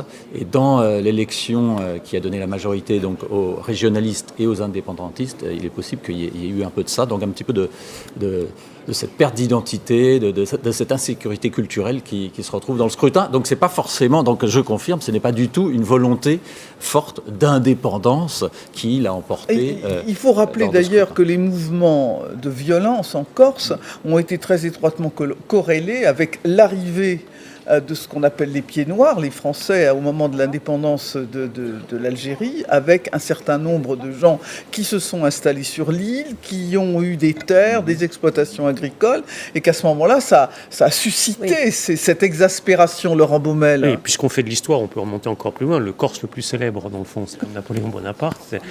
Dans sa jeunesse, il a, je crois, quand même pas mal participé à l'agitation indépendantiste de l'époque, aux côtés de Paoli, et en même temps, dans l'histoire de France, il n'y a pas plus français que lui, puisqu'il a, dans le fond, réalisé la synthèse de l'Ancien Régime et de la Révolution et donné à notre pays des institutions qui existent encore. Oui. Les préfets, notamment.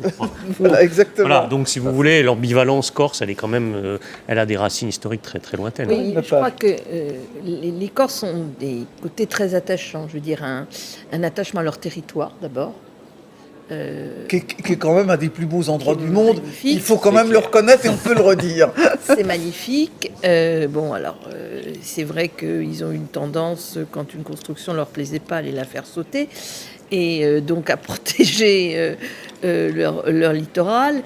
Il ne faut pas oublier qu'il y a eu dans l'histoire des affaires qui ont beaucoup... consolider cette identité corse. Je pense en particulier à l'affaire des Boues-Rouges dans les années 70, où il y a eu une pollution du territoire corse, et ça a été je dirais, les prémices d'Aléria derrière. Donc voilà, il y a la tout cape cela. d'Aléria où il y a eu... Voilà. Donc il y a tout cela dans cette identité. Donc oui, reconnaître ce particularisme, mais dans la République. Et moi, je ne crois pas que les Corses aient envie de quitter la République. Je ne crois pas. Je pense que c'est plutôt une volonté de pouvoir s'organiser peut-être de manière plus autonome. Mais enfin, ils ont déjà beaucoup de compétences par rapport aux autres. Et en particulier à travers cette collectivité territoriale. Leur identité culturelle. Et là, vous voyez l'arrivée du chef de l'État, Emmanuel Macron, donc, qui arrive à Ajaccio. C'est son premier déplacement en tant que président, donc depuis son élection. Il a choisi, pour débuter cette visite qui va durer 2 jours sur l'île, de commencer par cet hommage au préfet Claude Érignac, qui a été assassiné il y a 20 ans, jour pour jour, par un commando nationaliste, en présence pour la première fois de la veuve de Claude Érignac, Dominique Érignac, et de ses 2 enfants. C'est la première fois que Dominique Érignac revient sur l'île. Emmanuel Macron, qui pour ce déplacement-là, on le voit, aux côtés de Dominique Érignac, Gérard Larcher, Gérard Collomb, Alison Tassin, vous suivez ce déplacement, Marlène Schiappa, qui vient d'être saluée par le chef de l'État. Oui, tout à fait. Et il faut rappeler que, donc, vous le disiez, c'est la première fois que la veuve Érignac revient sur l'île de Beauté depuis l'assassinat de son mari. Elle a voyagé avec le président de la République dans l'avion présidentiel. Ils étaient face à face, le président de la République et la veuve Érignac. Ils ont échangé durant tout le vol. Il faut rappeler également que la semaine dernière, le président de la République a tenu à rencontrer la veuve Érignac et ses enfants. C'était lundi dernier à l'Élysée avant de venir pour ce voyage en Corse.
Allons enfants de la patrie, le jour de gloire est arrivé.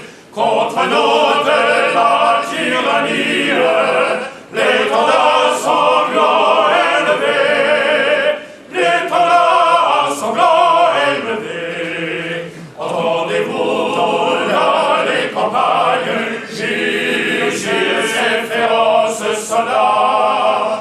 Ils viennent jusque dans nos pas, égorger nos fils, nos compagnes. Aux armes, citoyens, formez vos bataillons, marchons, marchons, qu'un sang impur abreuve nos sillons. C'était très émouvant d'entendre cette Marseillaise. Inauguration de la place française. Claude Érignac par Monsieur le Président de la République, accompagné de la famille Érignac.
Intervention de Madame Dominique Érignac.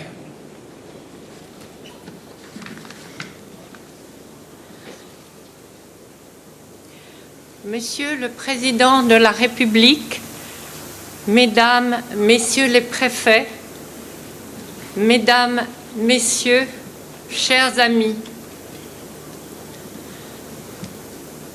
décider de retourner à Ajaccio aujourd'hui, ici, sur ces lieux de l'assassinat de mon mari, Claude Érignac, et de prendre la parole à l'occasion de cette cérémonie n'ont pas été chose facile.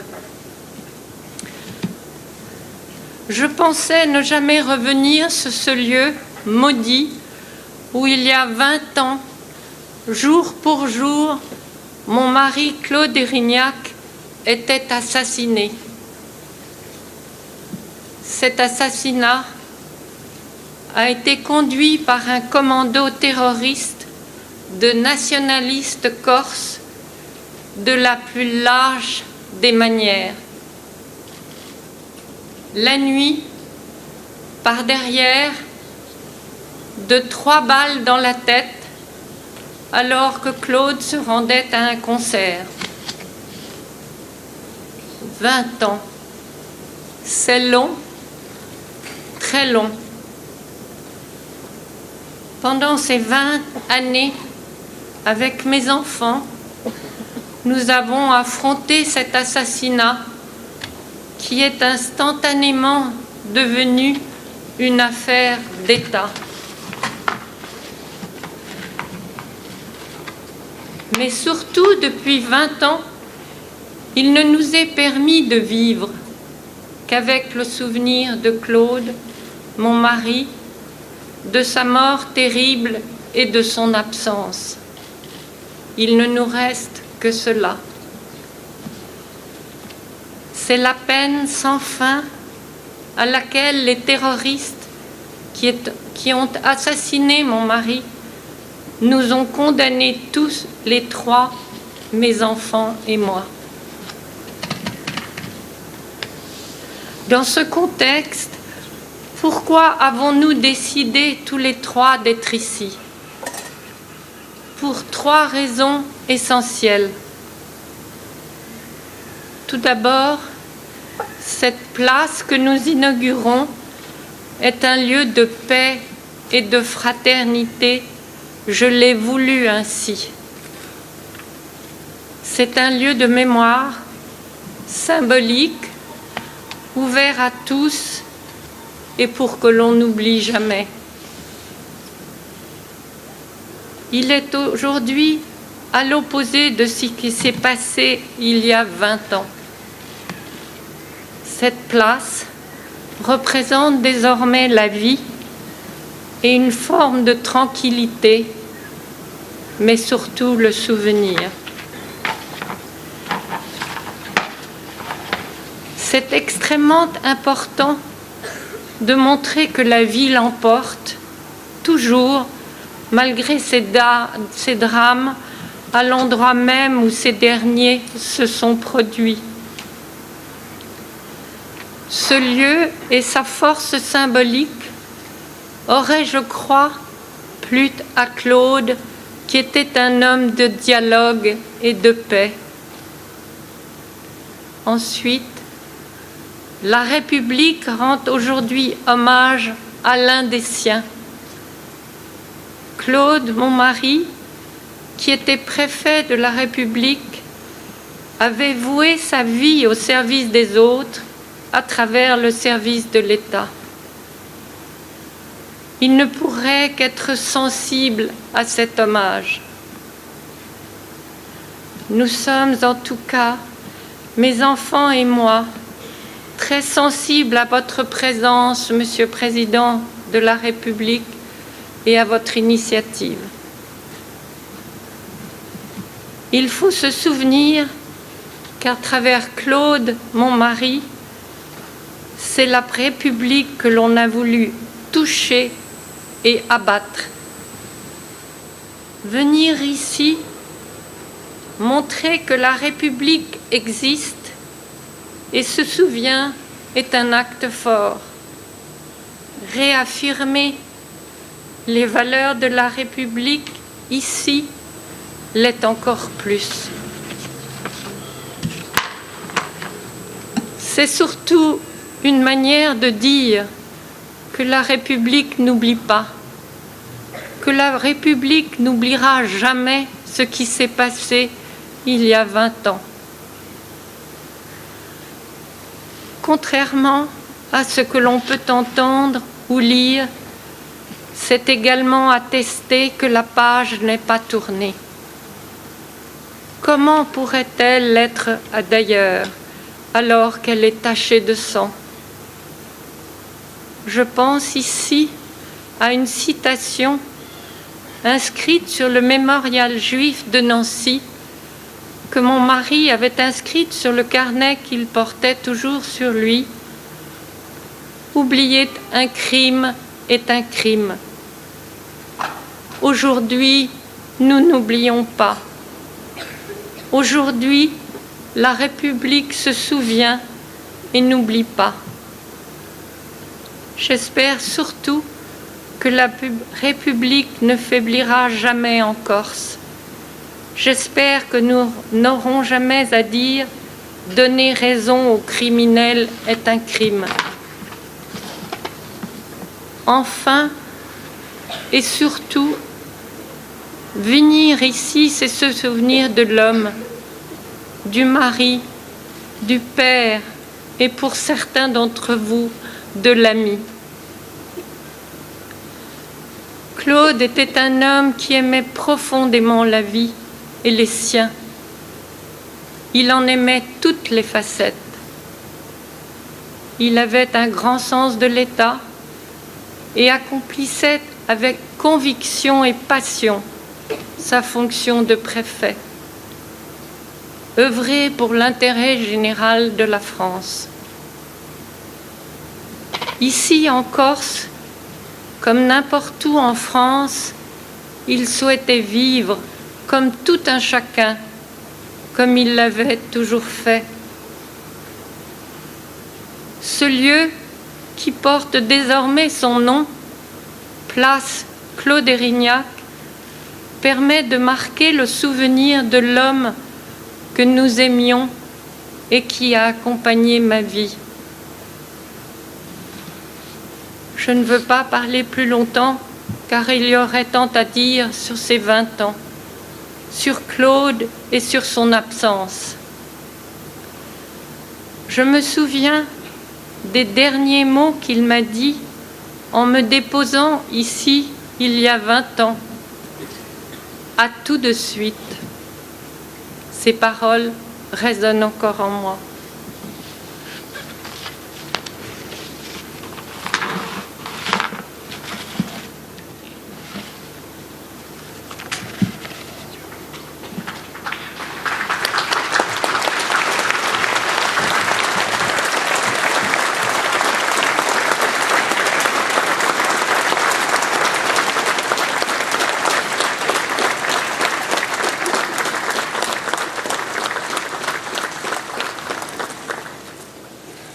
Allocution de M. Emmanuel Macron, président de la République.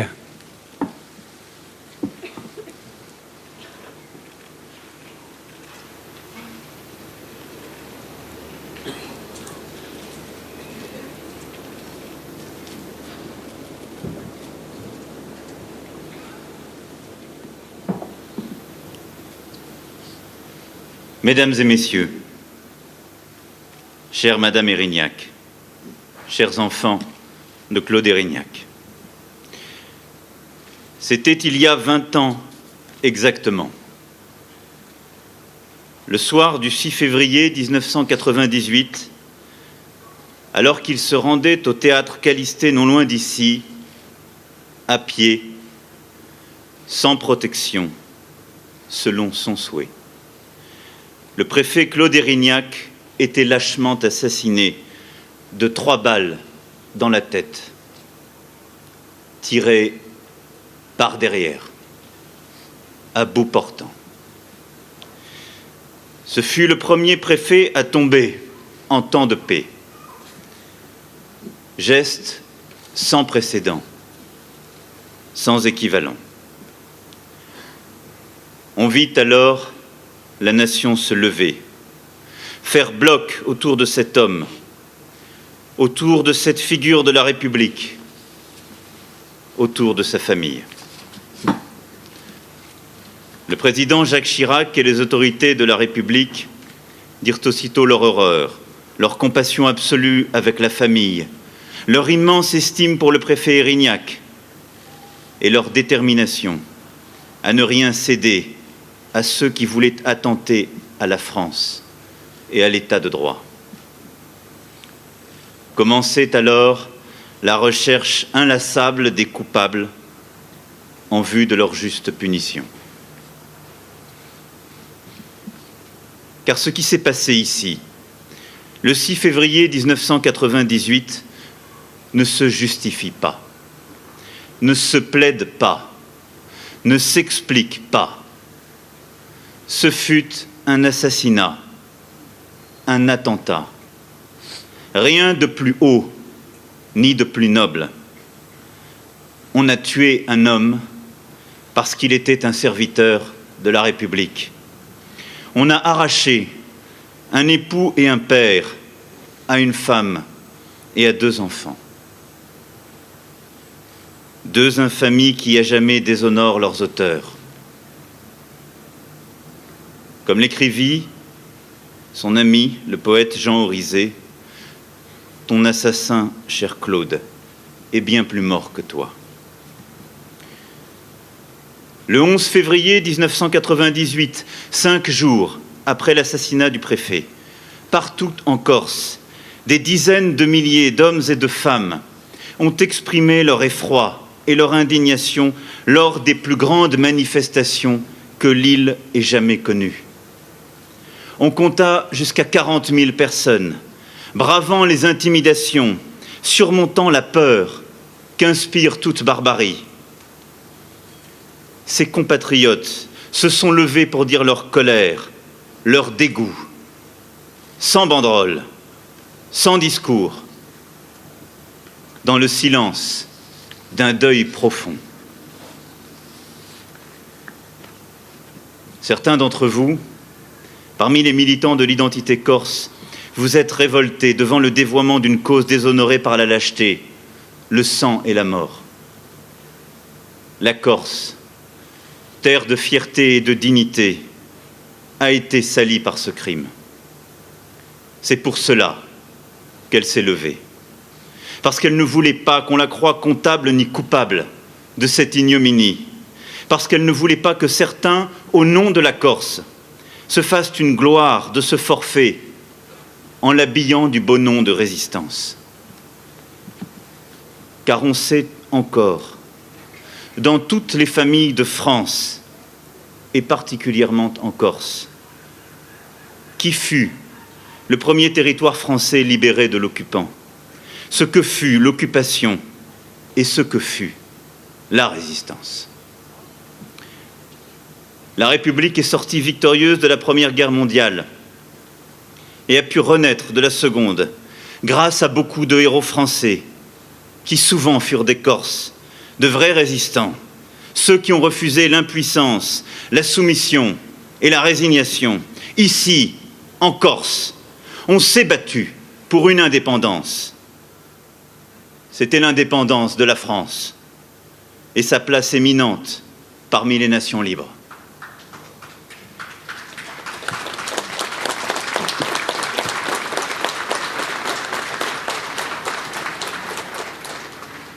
Nous en conservons le témoignage puissant des anciens. Le nom de cette avenue nous le rappelle, qui rend hommage au colonel Colonna d'Ornano. Avec le général Leclerc, il rallia le Tchad à la France libre et au général de Gaulle, et il perdit la vie en 1941 en héros pour la France.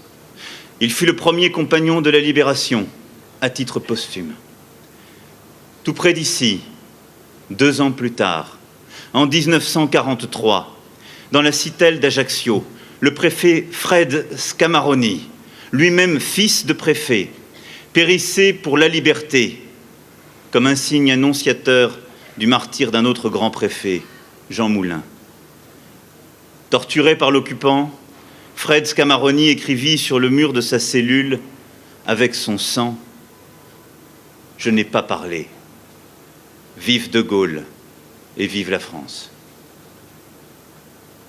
Ainsi, la République n'oublie ni ses origines, ni son histoire, ni ses principes, ni ses combats. Et l'histoire de la Corse en fait partie. Elle a ses morts pour la patrie et ses héros ne sont pas des lâches. Ce 6 février 1998,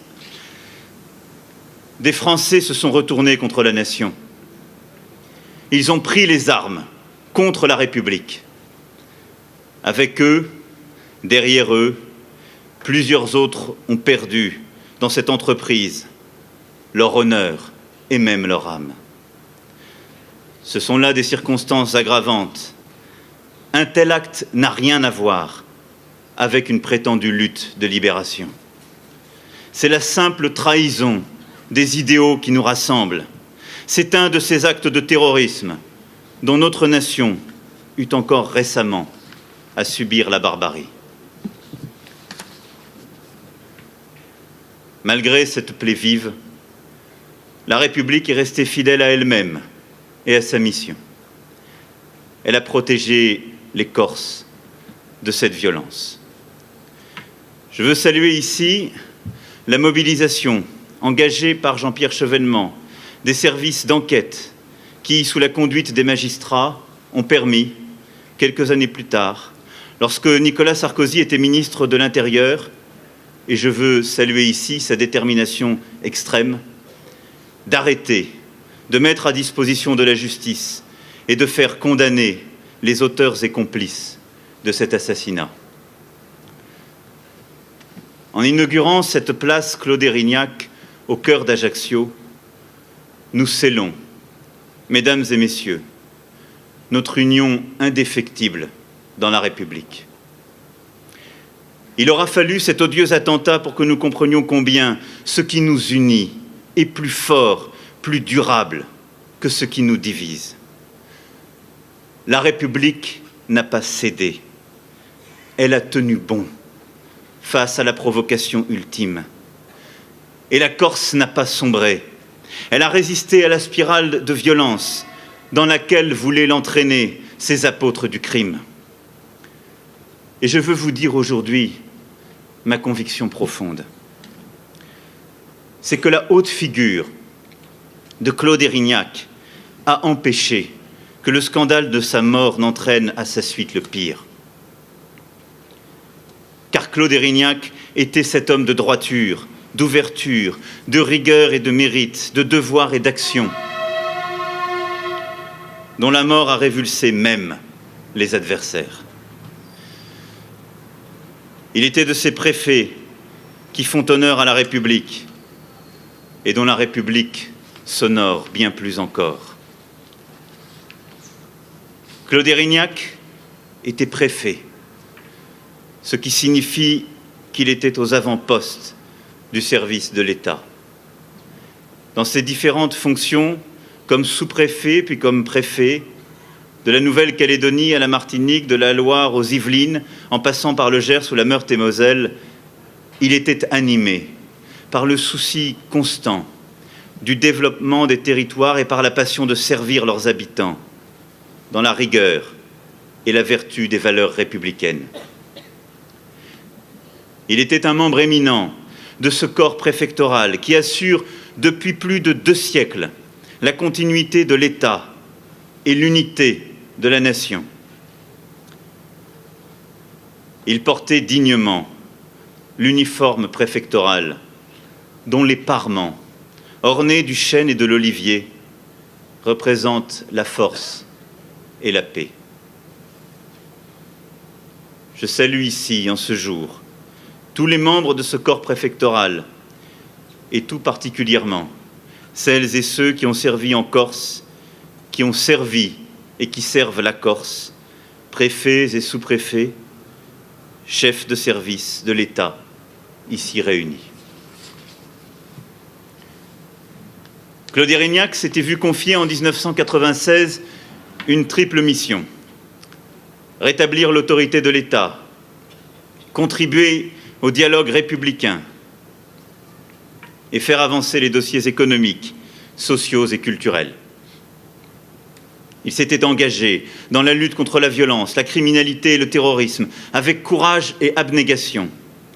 Il œuvrait d'arrache-pied à soutenir l'économie insulaire et son agriculture, la cohésion sociale, l'affirmation de l'identité culturelle de l'île.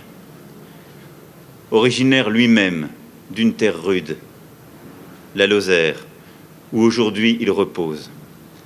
Il avait trouvé, avec la population, le chemin d'un dialogue sans artifice. Il avait gagné la confiance de tous, et à tous. Il donnait l'exemple d'une République juste et attentive. Son assassinat a fait de Claude Érignac un de ces martyrs laïques qui tombent parce qu'ils ont cru à leur mission, parce qu'ils ont été fidèles à leur vocation. Cette mort inacceptable a résonné si fort qu'elle a pris valeur de symbole.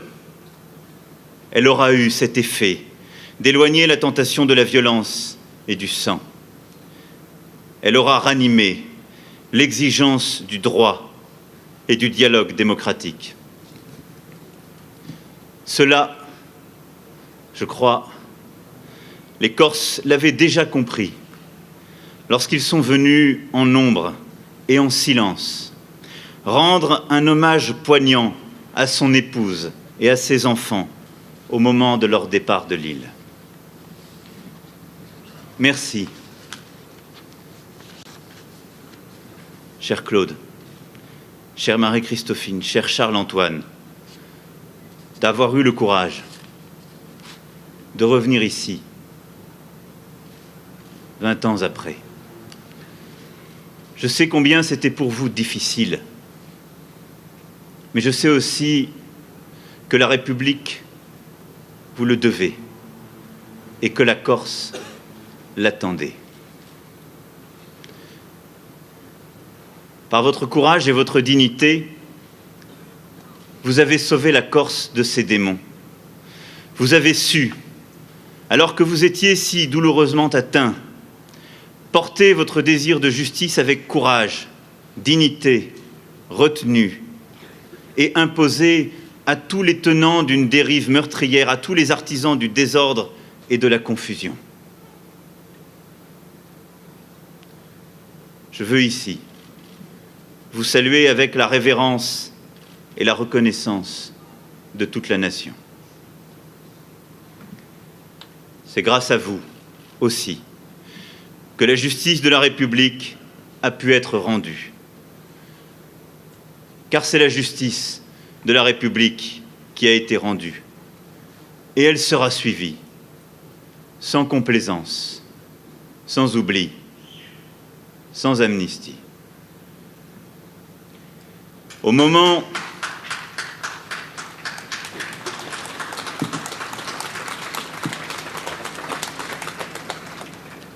d'inaugurer cette place, toute l'émotion du 6 février 1998 et de ses lendemains se réveille.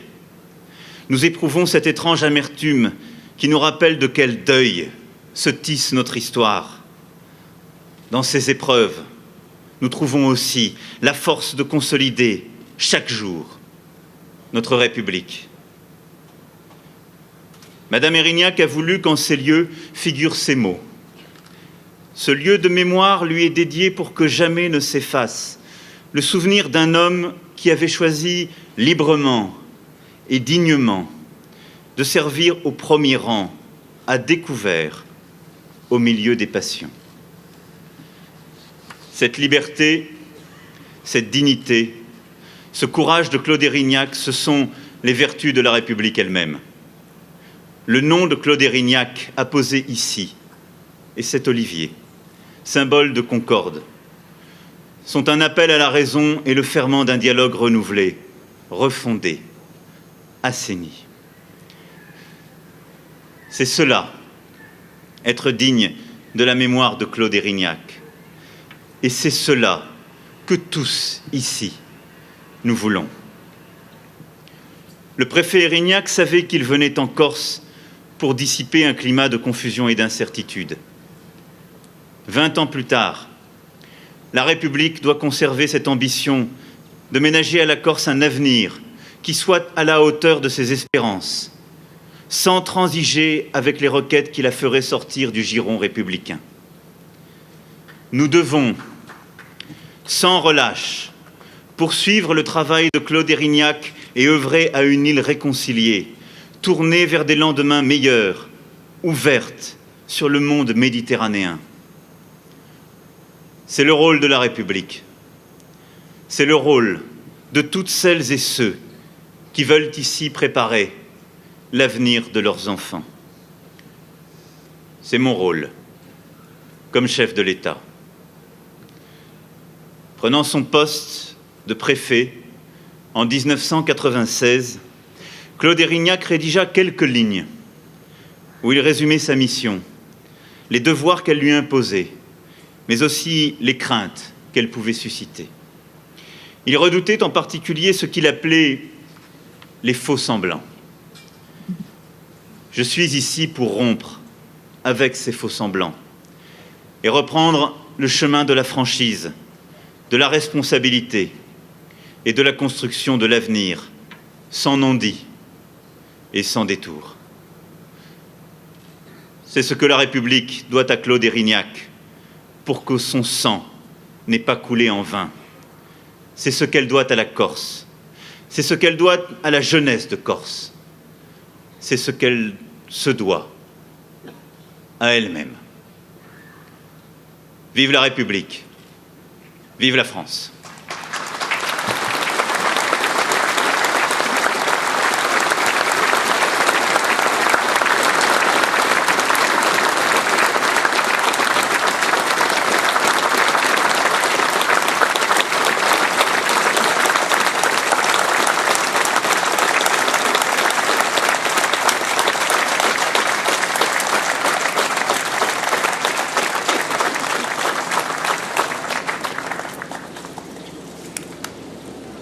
Vous avez suivi en direct le discours d'hommage d'Emmanuel Macron au préfet Claude Érignac, assassiné il y a 20 ans jour pour jour.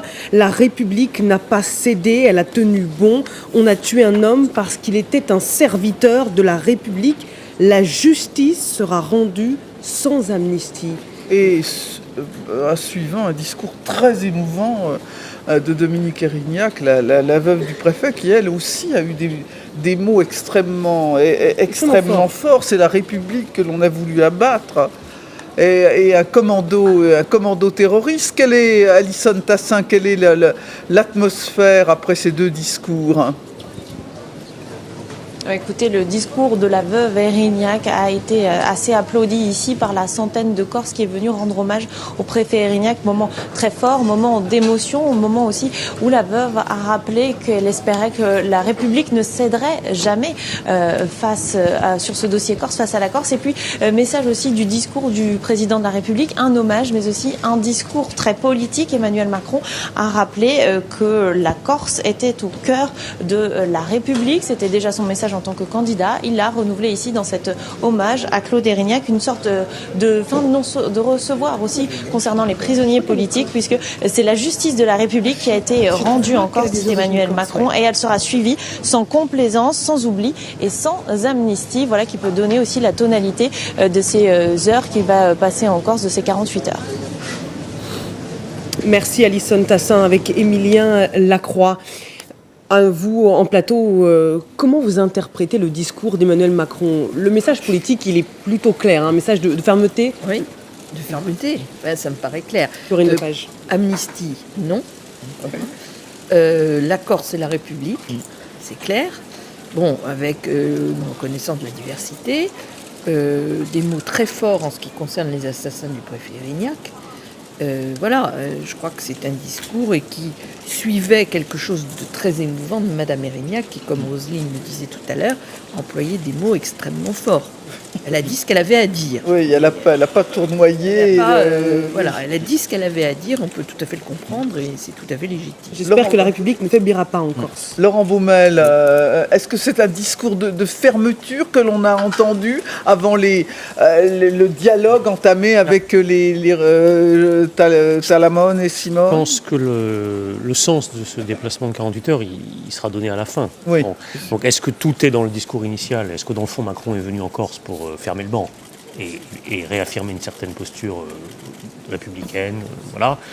Ou est-ce qu'il fonctionne en plusieurs temps, comme il a parfois donné l'habitude de fonctionner. Donc il commence par un discours qui met des limites, et puis après il va passer au temps du dialogue et la synthèse de tout ça. On verra à la fin ce que c'est, j'en sais rien, on verra.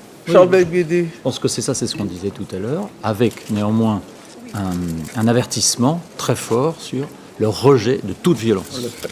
Donc les indépendantistes, les nationalistes, les régionalistes ont renoncé à la violence depuis 2014, mais ça peut revenir. Et donc là, dans le cadre de ce dialogue nouveau, il insiste sur le rejet de toute violence. Charles Belguédé, c'était le message à tenir, selon vous ? Je pense que si on veut aller vers le dialogue, faire des ouvertures, des concessions, encore une fois, que la Constitution de la République française propose, rend possible, il fallait marquer le coup aujourd'hui, le 20e anniversaire de la mort du préfet Érignac, de la façon dont ça a été fait, et magnifique discours aussi de la veuve Érignac. Julien, oui, vous êtes un analyste de la politique, vous le voyez comment ce discours ? Au-delà, bien sûr. Ça a cogné les deux discours, d'ailleurs. De cette cérémonie dite d'hommage à la base en mémoire du préfet Érignac, avec des mots et un sous-texte très politique, effectivement. D'Emmanuel Macron, quand il dit, vous le citiez tout à l'heure, Corinne Lepage, la justice de la République sera suivie sans complaisance, sans oubli, sans amnistie. Il prononce ces mots face à Gilles Simeoni, qui est dans l'auditoire, qui est dans l'assistance, lui qui a été l'un des avocats aussi d'Ivan Colonna. Et qui réclame l'amnistie. Et qui réclame l'amnistie, comme Jean-Guy Talamone aussi, d'Ivan Colonna. Donc c'était particulièrement fort. La veuve du préfet Érignac, elle aussi, vous le disiez, n'a pas mâché ses mots quand elle s'est adressée aussi à un commando terroriste. Un commando terroriste de nationalistes. Voilà ce qu'a dit la veuve du préfet Érignac. Et puis on a vu à travers aussi ces mots, c'était l'homme, le serviteur de la République, la droiture, l'homme ouvert qui a été assassiné lâchement. Je pense que lâchement, lâcheté sont des mots qui ont été répétés à la fois par Emmanuel Macron et la la veuve du préfet Erignac. Les héros de la Corse, dit-il, en rappelant les héros de la résistance, ne sont pas lâches. Eux ne sont pas des lâches. Effectivement. Et très émouvant cette image, bien sûr, Madame Erignac entourée de ses deux enfants, Charles-Antoine et Marie-Christophine, qui ont accompagné leur mère dans cette épreuve. On peut imaginer Madame Erignac, et on l'a vu particulièrement émue aussi, si vous regardiez ceux qui étaient présents dans l'assistance, dans l'auditoire, les anciens préfets, et notamment vous avez aperçu Antoine Ruffnac, l'ancien maire du Havre, qui était l'un des meilleurs amis de Claude Erignac, et il avait participé à la création de l'association en mémoire du préfet. C'est pour cela qu'il était présent aujourd'hui, et lui aussi très ému lorsque ces deux discours ont été prononcés. Quand on se rappelle les mots du discours de Dominique Erignac, donc la veuve de Claude Erignac, qui dit c'est une manière de dire que la République n'oublie pas, la page n'est pas tournée, elle est tachée de sang. C'est aussi un message qu'elle envoie à Emmanuel Macron. Un message qu'elle envoie à Emmanuel Macron et aujourd'hui à ceux qui dirigent la Corse, à ce pouvoir exécutif, à ces deux nationalistes, Gilles Simeone et Jean-Guy Talamone. Et si on va un petit peu plus loin dans le rendez-vous qu'il va y avoir en fin de journée entre Emmanuel Macron et les deux nationalistes, vu les mots qui ont été prononcés, on peut imaginer effectivement qu'il y a une petite tension, en tout cas une tension puissance 10, 100, vous mettez le nombre, le chiffre que vous voulez. En tout cas, oui, c'est sur la table. Et on peut imaginer qu'en écoutant Jean-Guy Talamone qui n'était pas présent, je ne sais pas ce qu'il a eu comme réaction, mais à mon avis, il ne s'en privera pas non plus de le dire tout à l'heure face à Emmanuel Macron. Ce qui était très fort aussi, c'était le rappel de ces Corses résistants, de dire aux Corses, vous avez fait partie de l'histoire de la France, vous êtes français, de rappeler Colonna d'Ornano, de rappeler la